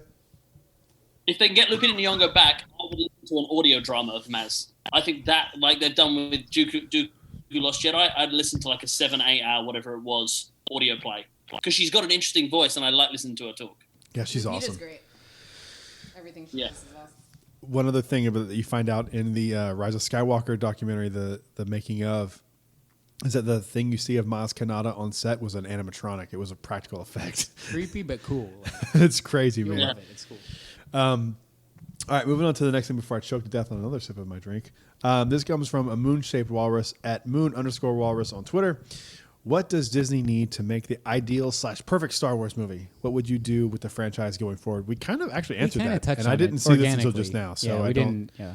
I think going forward instead of back is a better plan. You can't make the perfect movie though. So like There's no I such can't thing even- as a perfect Star Wars movie. Yeah, no. But going forward is the way to go. Yeah, I think going forward is the way to go, but at the end of the day, you still need to tie it back. Yeah. So I think, the ideal thing is going to bring all of the world. There's been a lot of talk going forward if they're going to have the same characters or if they're going to sort of make it new with new characters. And I think you need to do a combination of the two. You need to connect it to the original movies, still have some of that semblance of it, and then you can push it forward. So I think you have to please the older Star Wars fans by having some of those elements, but you can't just rely on nostalgia to make it a good series. Agreed. Here's what I would do. When I just came up with this idea just now as you were saying that. I would have a movie. I would have episode 10, and I would have it start with a male character that you later find out is Broom Kid.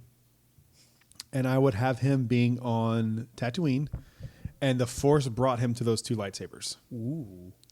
Okay. And then Does he have the same powers like Cal has and Carr has? Like, does he have psychometry? No. He's a full-on could-be Jedi. Okay. And his thing is he finds the lightsabers and then has to go find Rey, who's also in hiding. Why is she hiding though? That's the question. A good question. For another time. I feel like I'm J.J. Abrams right now. Like, who cares? We'll figure it out. I'm good. Oh, okay, well, now I have a reason to hate you, so I hate you now. It'll work itself out. If she's hiding, how far in the future are we talking after 9? I would say you want this character to be like Luke's age, right, from the original trilogy, so 30 years? 25 years? To make him like a 30-year-old man? I just don't think we're going to have another trilogy where we get there and big characters have had terrible lives. No, here's the thing. Can't do Rey's it. dead. That's the whole thing. Rey's dead. She's gone. No one's ever really I came gone. with that right now. She's dead. That's even worse. She's had such a bad life that she's dead. Yeah, she went back. She went back to Jakku, and like the AT-AT that she was living in fell on her. That's how she died. That's how she That's dies? how she dies. Come on, man. Poor Rey. Poor Rey. She deserves better. No, I feel like that would be a cool way to do it because you could tie in everything with that one scene. I think we should go forward, but I think we should. Again, I think that the story group do have to put like a limit on how far forward people can go because we don't want to do the whole EU thing again. But I kind of would like to go, okay, we're going to jump, a couple of years into the future and do a film about what's happening straight away. Again, so we're getting films where we see what happens rather than being like, we've jumped 30 years into the future and you can work out what happened later on.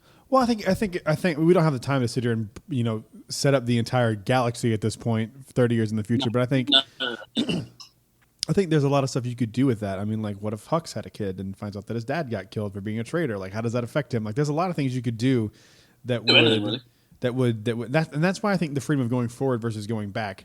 There's unlimited outcome because you can make anything, turn out this way. You can't go back and have everything. You're not restricted. Yeah. There's just, no confines. Because eventually, no matter what you do, no matter how far back you go, if you keep telling the story going forward, you're going to get to a point where you have to have things fit. Yeah. That's the thing. You put yourself in a box or you have to end at a certain point, and it doesn't matter where you start or how you get there, but you have to end at that specific point. Yeah. So it's too much. It's a lot to ask for. I definitely think for a long time, we should, unless you go like 1,000 years back and you do Old Oh, you stopped. Dial down the Old Republic. Was dial down the Dial down what? Sorry, what was that? Dial down what?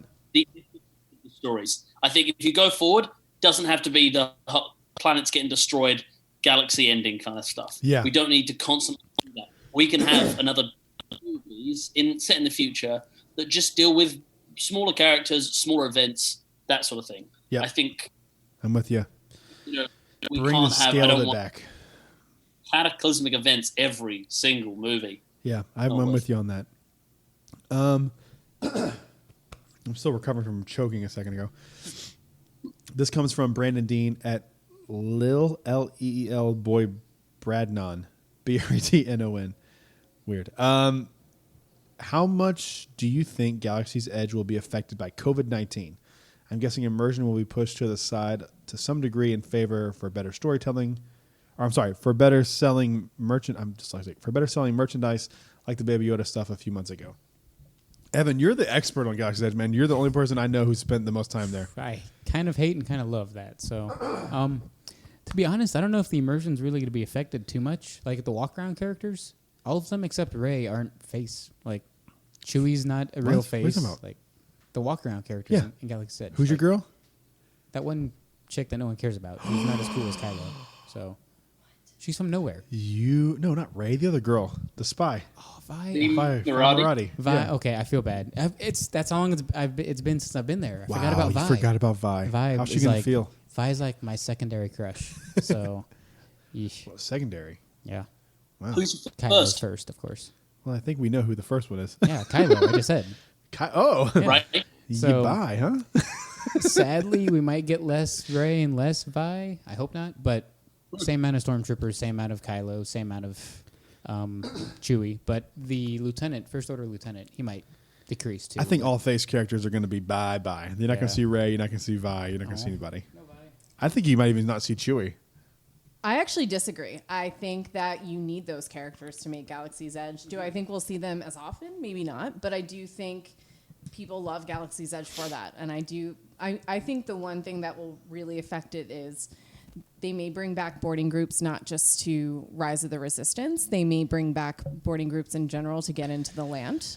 I so think too. that might be a thing. I think you're going to see less people there, but I think they know. I mean, you can lessen Mickey's meet times and stuff like that. Yeah. I think, with that sort of thing, you can take the hit in entertainment and still have it. Okay, well, people are still going to meet Mickey Mouse, but I think to make Galaxy's Edge, you need those characters. Maybe you won't see them as often. I think the last time we were there were like 8 stormtroopers walking around. I don't think you're going to see that many that often. Maybe That's a lot. Yeah. Yeah, it's a lot, but part of it was like 2 of them were leaving and 2 of them were coming. So like it was still like 6, but still that's a lot. That's a lot of stormtroopers, dude. Yeah. Yeah, you definitely need those characters because that's what's been established. And I hate to be a canon nerd, but that's what's there for that story. I mean, like that's the point of Galaxy's Edge. Like, have you ever read Resistance or Galaxy's Edge, the Black Spire novel? It's on the list. Do you have it? Yeah. You have the book? Okay. I was gonna say I'll send you home with it if you If don't she have didn't, it. I have it. So Is it mine or is it yours? no, that's mine. Okay. I've only bought one of them, and that was it. Oh, it's such a good book. It's so so good. fun. Alex, I know you haven't been to Galaxy's Edge yet. But you've been to theme parks. You've been to theme so parks. You worked get at it. Disney World for a Yeah, grit. so you get it.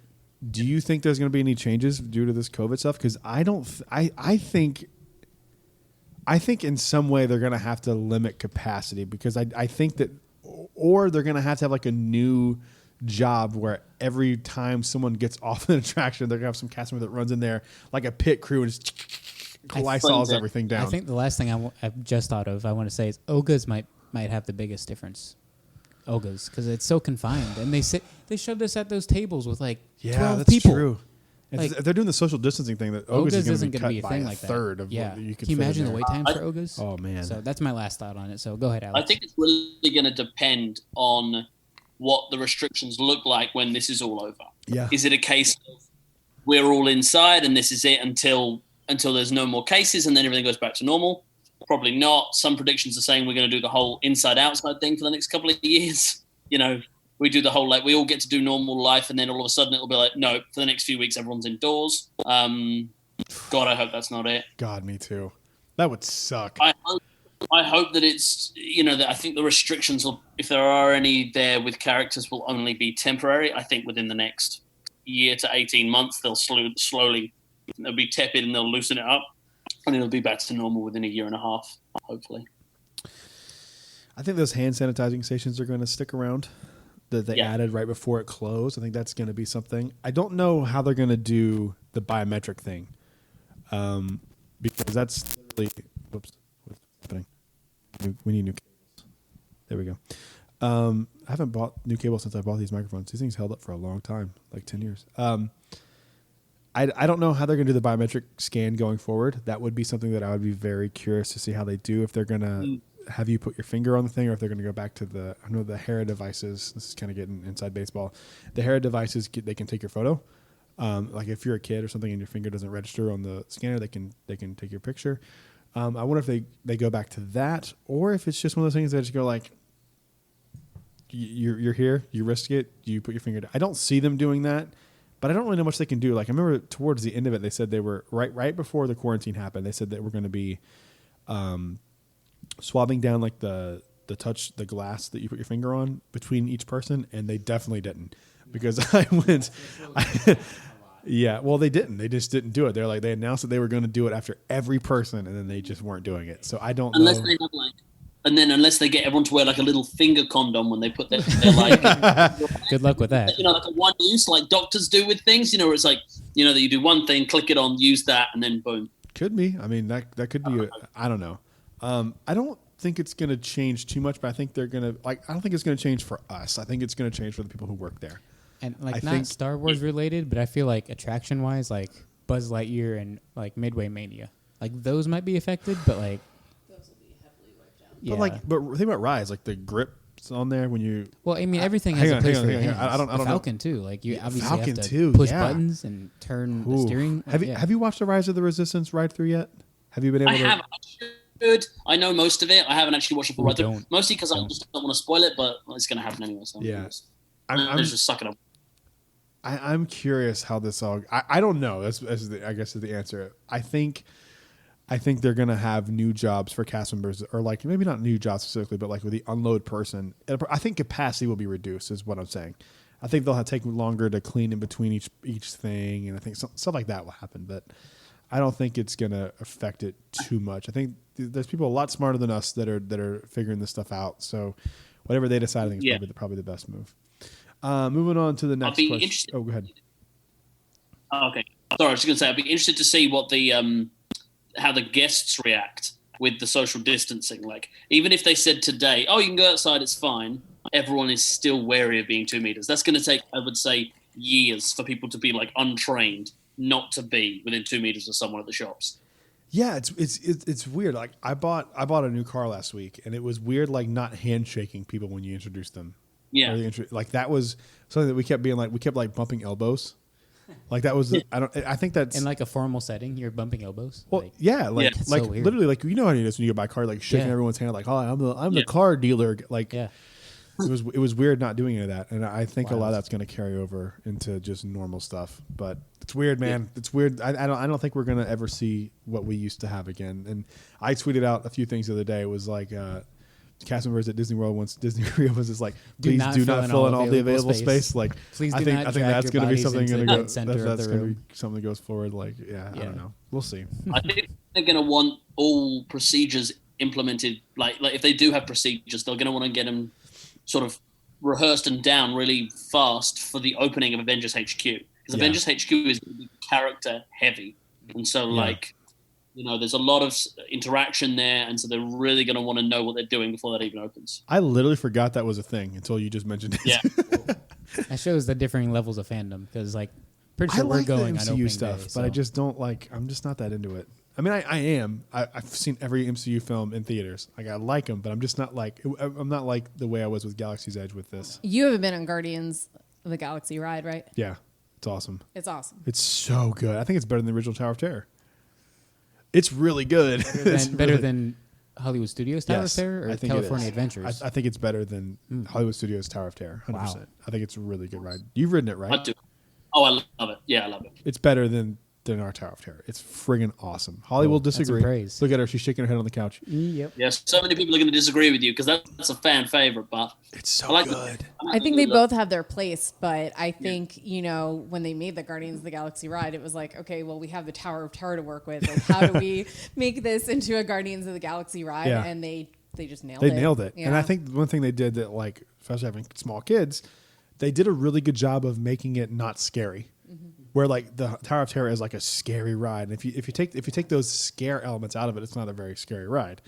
And I think they did that with Guardians, so that they made it like a fun kind of ride instead of a scary ride. But Guardians, I think going on that made me more excited for Avengers. Like we see the potential there, and you know it's a Bug's Life area, whatever. Ugh, God. And yeah, I think Bugs everyone Land. was so ready to get rid of that, and you know, and then Guardians came out, and it was like, oh, okay, like let's see what happens. Yeah. And I mean, I if you think have I'm gone to excited for, Disneyland like- a lot, then the Marvel universe is so much more prevalent there for obvious reasons here, you know, with Universal and all that, but seeing that and the potential of it, you know, I think makes you more excited for what could happen there with all of the Marvel stuff. Because it's really been, other than like Marvel Day at Sea and Disney Cruise Line, there's really not a whole lot of things that are solely immersive with the Marvel universe and 100%. Disney. Agreed. I think they should do Wakanda at Animal Kingdom. I've said this for years. You're That'd in be the so Animal dope. Kingdom camp. Ooh. It would make Animal Kingdom worth going to. Let's move on to the next story. The next question here. Safari Matt. That's at you. Safari Mike. My bad. Safari. Sorry, Mike. Obviously, we have an ongoing feud with another podcast about how much we hate on. They don't like I don't Galaxy's hate Edge. it that much, but It's a joke. the fact that they hate it or hate Galaxy's Edge They hate Galaxy's as a joke, Edge, and they're like all Right. about Harambe and Animal Kingdom. Harambe Makes no Village. sense. Anyway, greatest land of all time. they're dorks. We're dorks. Come That's on. fair. The canon of Harambe is that so and so opened. Shut up. Joseph Harambe. No. Jonathan Harambe. Next question comes from Lafitte's Anchor at Lafitte's Anchor. I'm sure this is one of Dallon's fans. It's got to be. Obviously, the next era of Star Wars storytelling is going to be about the High Republic, but what other time period would you like to be explored in the coming years? We've kind of talked about this one too, honestly, organically. Going forward, or I feel like in between episodes 4 and 5, no, in between 5 and 6 isn't explored a lot. There's not a ton there. They could do some stuff like maybe they have. Well, I guess they have done a little bit, but I think that's another area. But also the whole 30 years in between episode 6 and 7, we have The Mandalorian and a few novels. There's not a lot in that time period. I think we need to move away from the Clone Wars and the prequels. I feel like the animated shows have just been like a reason to justify the prequels' existence, and it's like it didn't make any sense, They and have it been. was They have unsatisfying been, for sure. So let's build all this stuff into the canon and make it fit, and Yeah. it's boring to me. For me, all I care about is Obi-Wan. I mean, I care about Mandalorian now, but if I didn't know it existed, I wouldn't have cared. But like Obi-Wan, Mandalorian, and just after episode 9. Like if you fill in that stuff with me, I'll be happy. So that's really about all I kind of want going forward.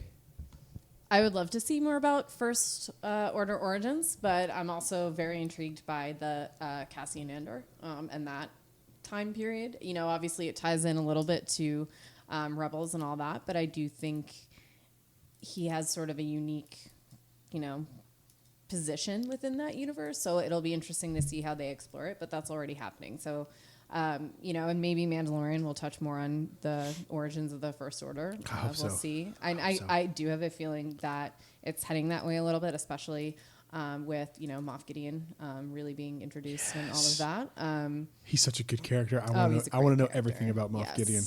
And yeah, Giancarlo Esposito is awesome. best. So I think that's coming.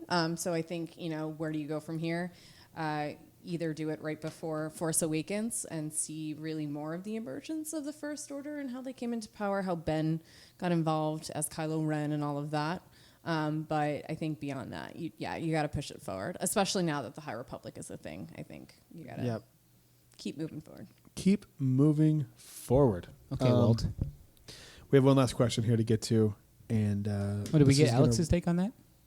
Yeah, what was your take? We've kind of talked about it. What's your True. take? True. Yeah, no, I honestly, you guys have all covered it. I think really, I am excited for High Republic, so I'm glad they're doing that. I'm not. I'll watch anything Old Republic if they get to that, and obviously, hopefully, they'll do a film on it. But that doesn't interest me as much as the internet seems to be obsessed with it. So I would rather they move forward post 9, or I'm obviously excited for Obi-Wan, and then I really want some exploration between 6 and 7. That's a big one. That's a big one too. Last question here before we wrap this episode up, and it is from our good friend Tommel Duck at me Tomika25 on Twitter. This question. This is for you. This question hurts. 100%. This question hurts my brain, not because of the question you asked, but because of the answer I'm going to give you. What are your thoughts on Captain Phasma? Is there anything out there, comic or novel, that explains an origin or backstory? There is. That's a little great. There's quite a bit, and it's very disappointing. The Captain Phasma novel, the only thing good about that book is that it introduces the character Vi Marati. That is the only good thing about that book. The rest of the book is just this like long exposition from Delilah S. Dawson, who's actually really sweet. I met her.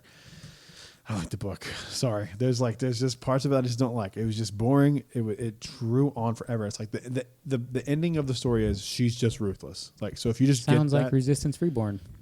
No, it doesn't. You are an absolute idiot. Half the time, this is a character I put on just to piss you off. But half the time, Did you read Resistance Reborn? Did I? Yeah, I love Resistance Reborn. Thank you. Oh my goodness. Thank you. See?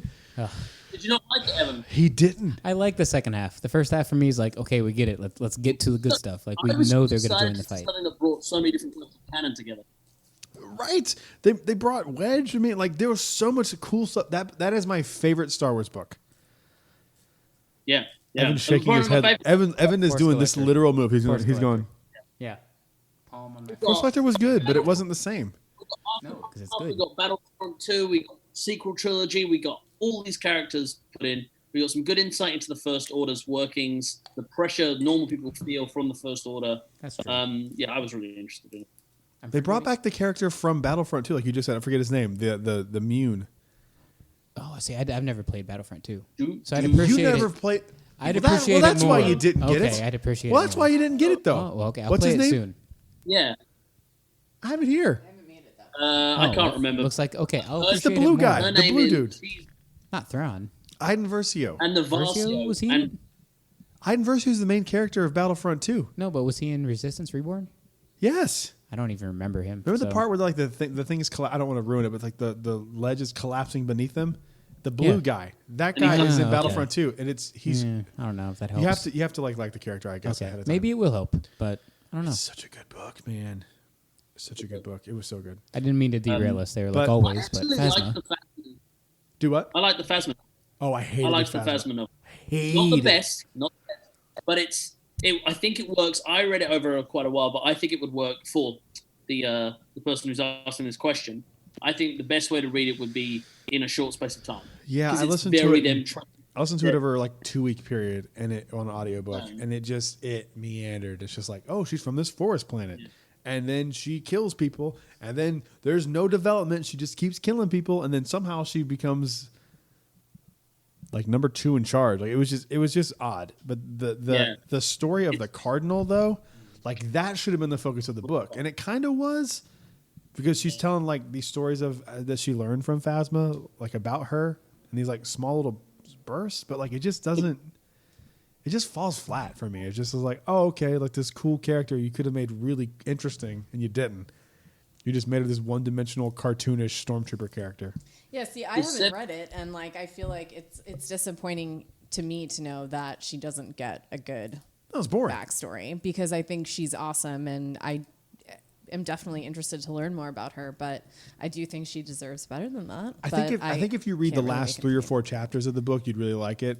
I'd read like the first. If you want to read this book and you don't want to read the whole thing because that's a time commitment, read like the first 4 chapters where you understand who the Cardinal is and who Vi Marati is, and then just know that Phasma's Phasma, and just go to the end of the book, because the ending with Hux and Hux's father is really interesting. It's really, really good. But everything in the middle of that book is just nonsense. But then that disappoints It's me like the because prequel trilogy. Yeah, Pretty Phasma good in the beginning, deserves more than horrible that. middle, and like a pretty satisfying conclusion. And yeah, I feel like you could do a I lot think with the that big character. problem It's with it- disappointing. That's disappointing. What are you gonna say? I think the problem with it it's the focuses of those, other than Vi and Cardinal, who are sort of like, they sort of bracket the whole book, they sort of bookend it. The interesting parts of it are Phasma, and you reveal a lot about General Hux, which when it came out this came out after 7. So it was like, oh my God, Hux is the badass who's like the second in command under Kylo Ren. We get to find out about his dad, who we'd seen in the Aftermath trilogy.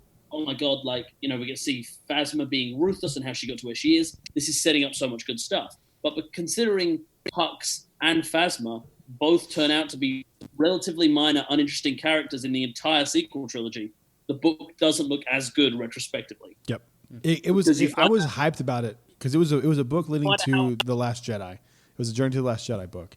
Yeah. And I remember just being like, this is so cool. You get this backstory in this character. She's going to clearly play a bigger part in the movie going forward, and she doesn't.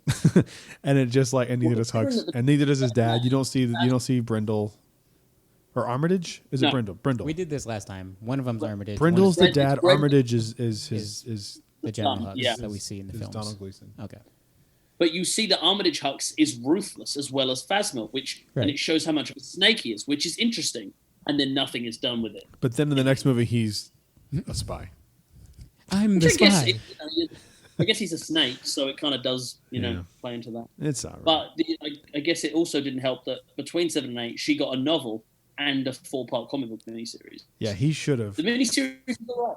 The miniseries is good, and I think her one-off on the Age of the Resistance comic was really good, too. That's really good. That was a really fun one, and it kind of does... Oh, dude, it's good. I feel like if you didn't read the entire book, if you read the first few chapters and just read the comic book in the middle, you'd be like, "That's awesome. She's awesome." Yeah, but you don't need to read the book. I am shocked by that answer. So interesting. It's a solid book. All right, well, that's a 3-hour podcast we did. Nice. We did an episode of Joe Rogan just now. It's exciting. Nothing wrong with that. Alex, before we end this, it was really good to see you again, man. I miss you. You're the best. I love you. I was just thinking about our time at Star Wars Celebration, and I wanted to pick your brain before we end this. I just wanted to get what your, in retrospect, looking back, what was your favorite moment of Star Wars Celebration? Because mine wasn't even at Celebration. I have 2, actually. He froze. You froze. If you can hear us, you froze. You're just staring at me. What's happening? Stupid Zoom. Getting up, sorry. Oh, he's coming back. He's coming back to life. Are you there? I'm back. I can hear you. Sorry, what's my favorite moment? Because what did you say your favorite moment was? I have 2. And they both weren't at Star Wars Celebration. My first favorite was the very first night we were there, and we drank an entire bottle of rum, played Super Nintendo, and walked over to...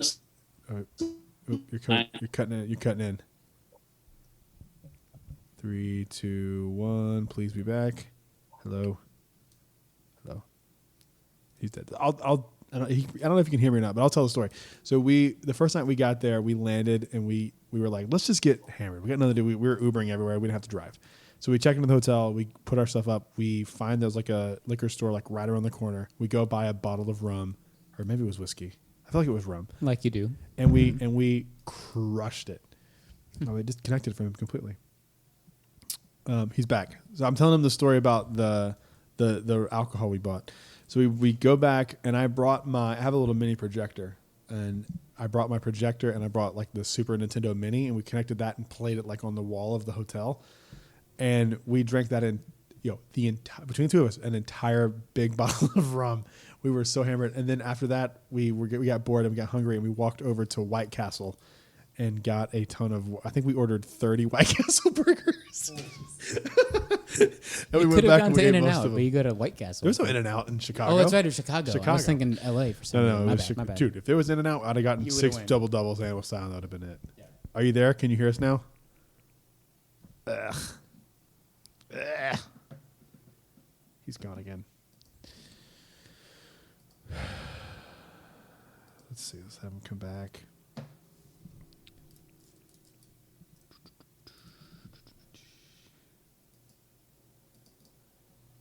Come on, I don't want to see my face. Participants.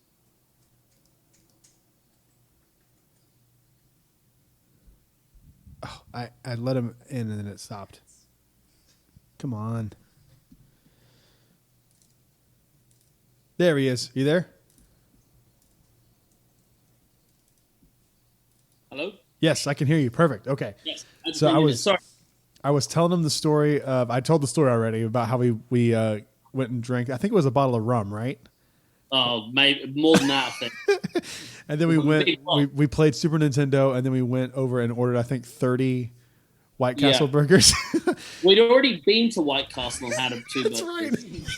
We left. When we decided, I don't know what we got. That was like lunch. Then we got dinner somewhere. Went back to the motel room. We went to Chipotle. Oh my goodness.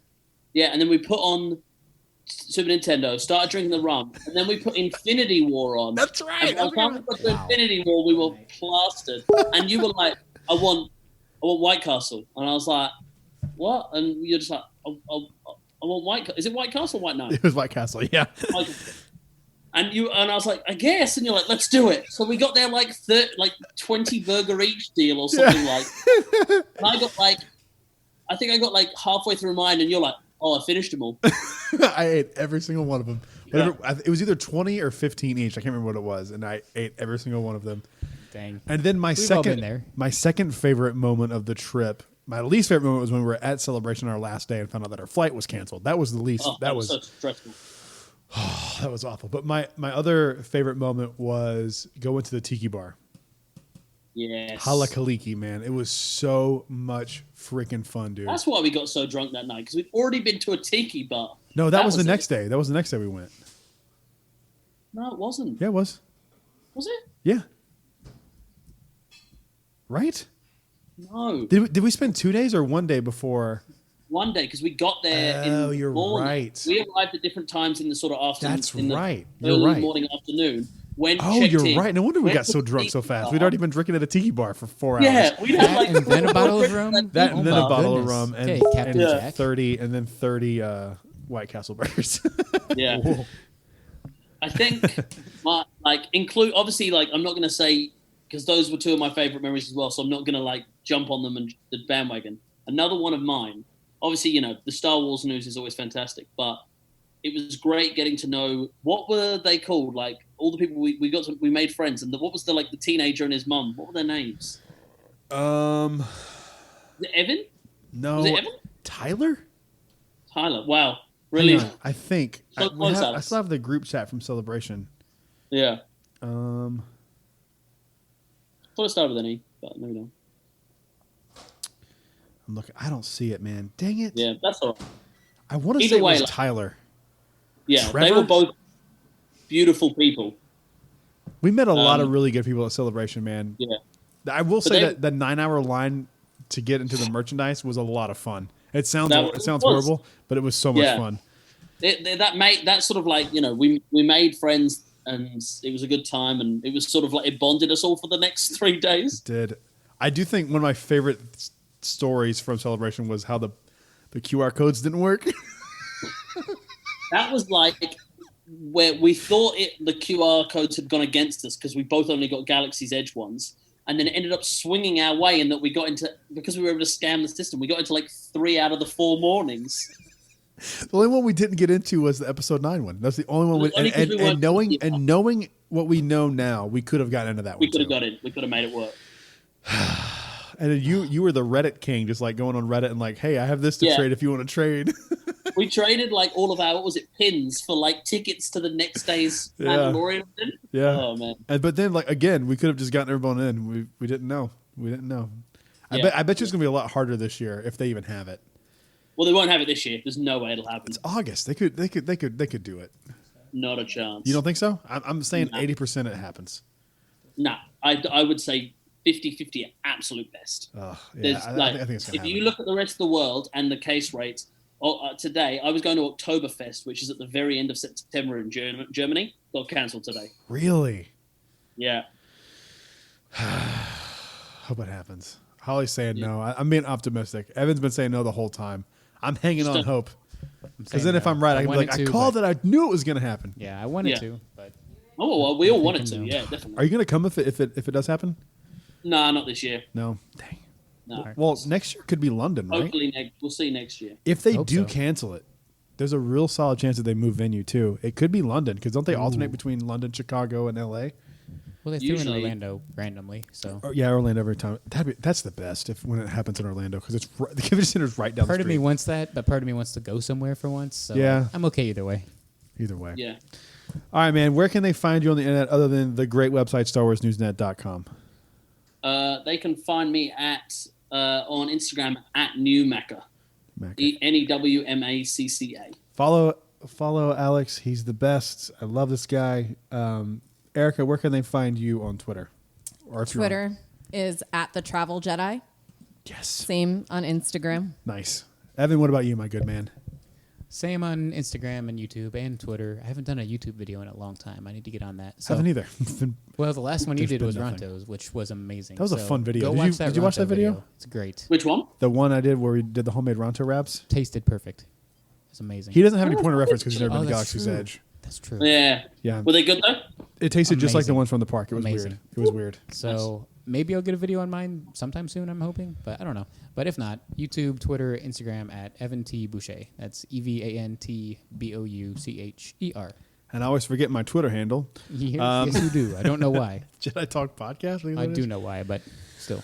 It's on. You can follow me on Twitter at Jedi Talk Podcast, and we'll talk everything Star Wars and Disney Parks over on there. And man, this was so much fun. I'm glad we got to do this. I'm glad we got to finally meet Erica, and finally got to do another podcast with Alex. This was the best. This could be something Love it. that we could do from time to time, especially during quarantine. I think we could. Yeah. We could make it work.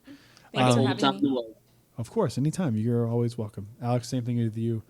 Dude, this was fantastic. I don't even want to end it, but unfortunately, No. we're like 3 hours in, so And we we're got getting a to. little hungry. We need some And I'm chicken starving, nuggies. and I want to go off-roading. So we're gonna do all my those gosh. things. And Alex, man, it was really good to see you, buddy. Yeah. Keep in Thank touch. you for having me. Of course, anytime. Amazing. Yeah. You know, I always love being on here. Love it. Yeah. Thank you for having me. And yeah, always having fun. Love it. We'll see you on the next show, dude. We'll do. All right, everyone. May the force be with you. Always.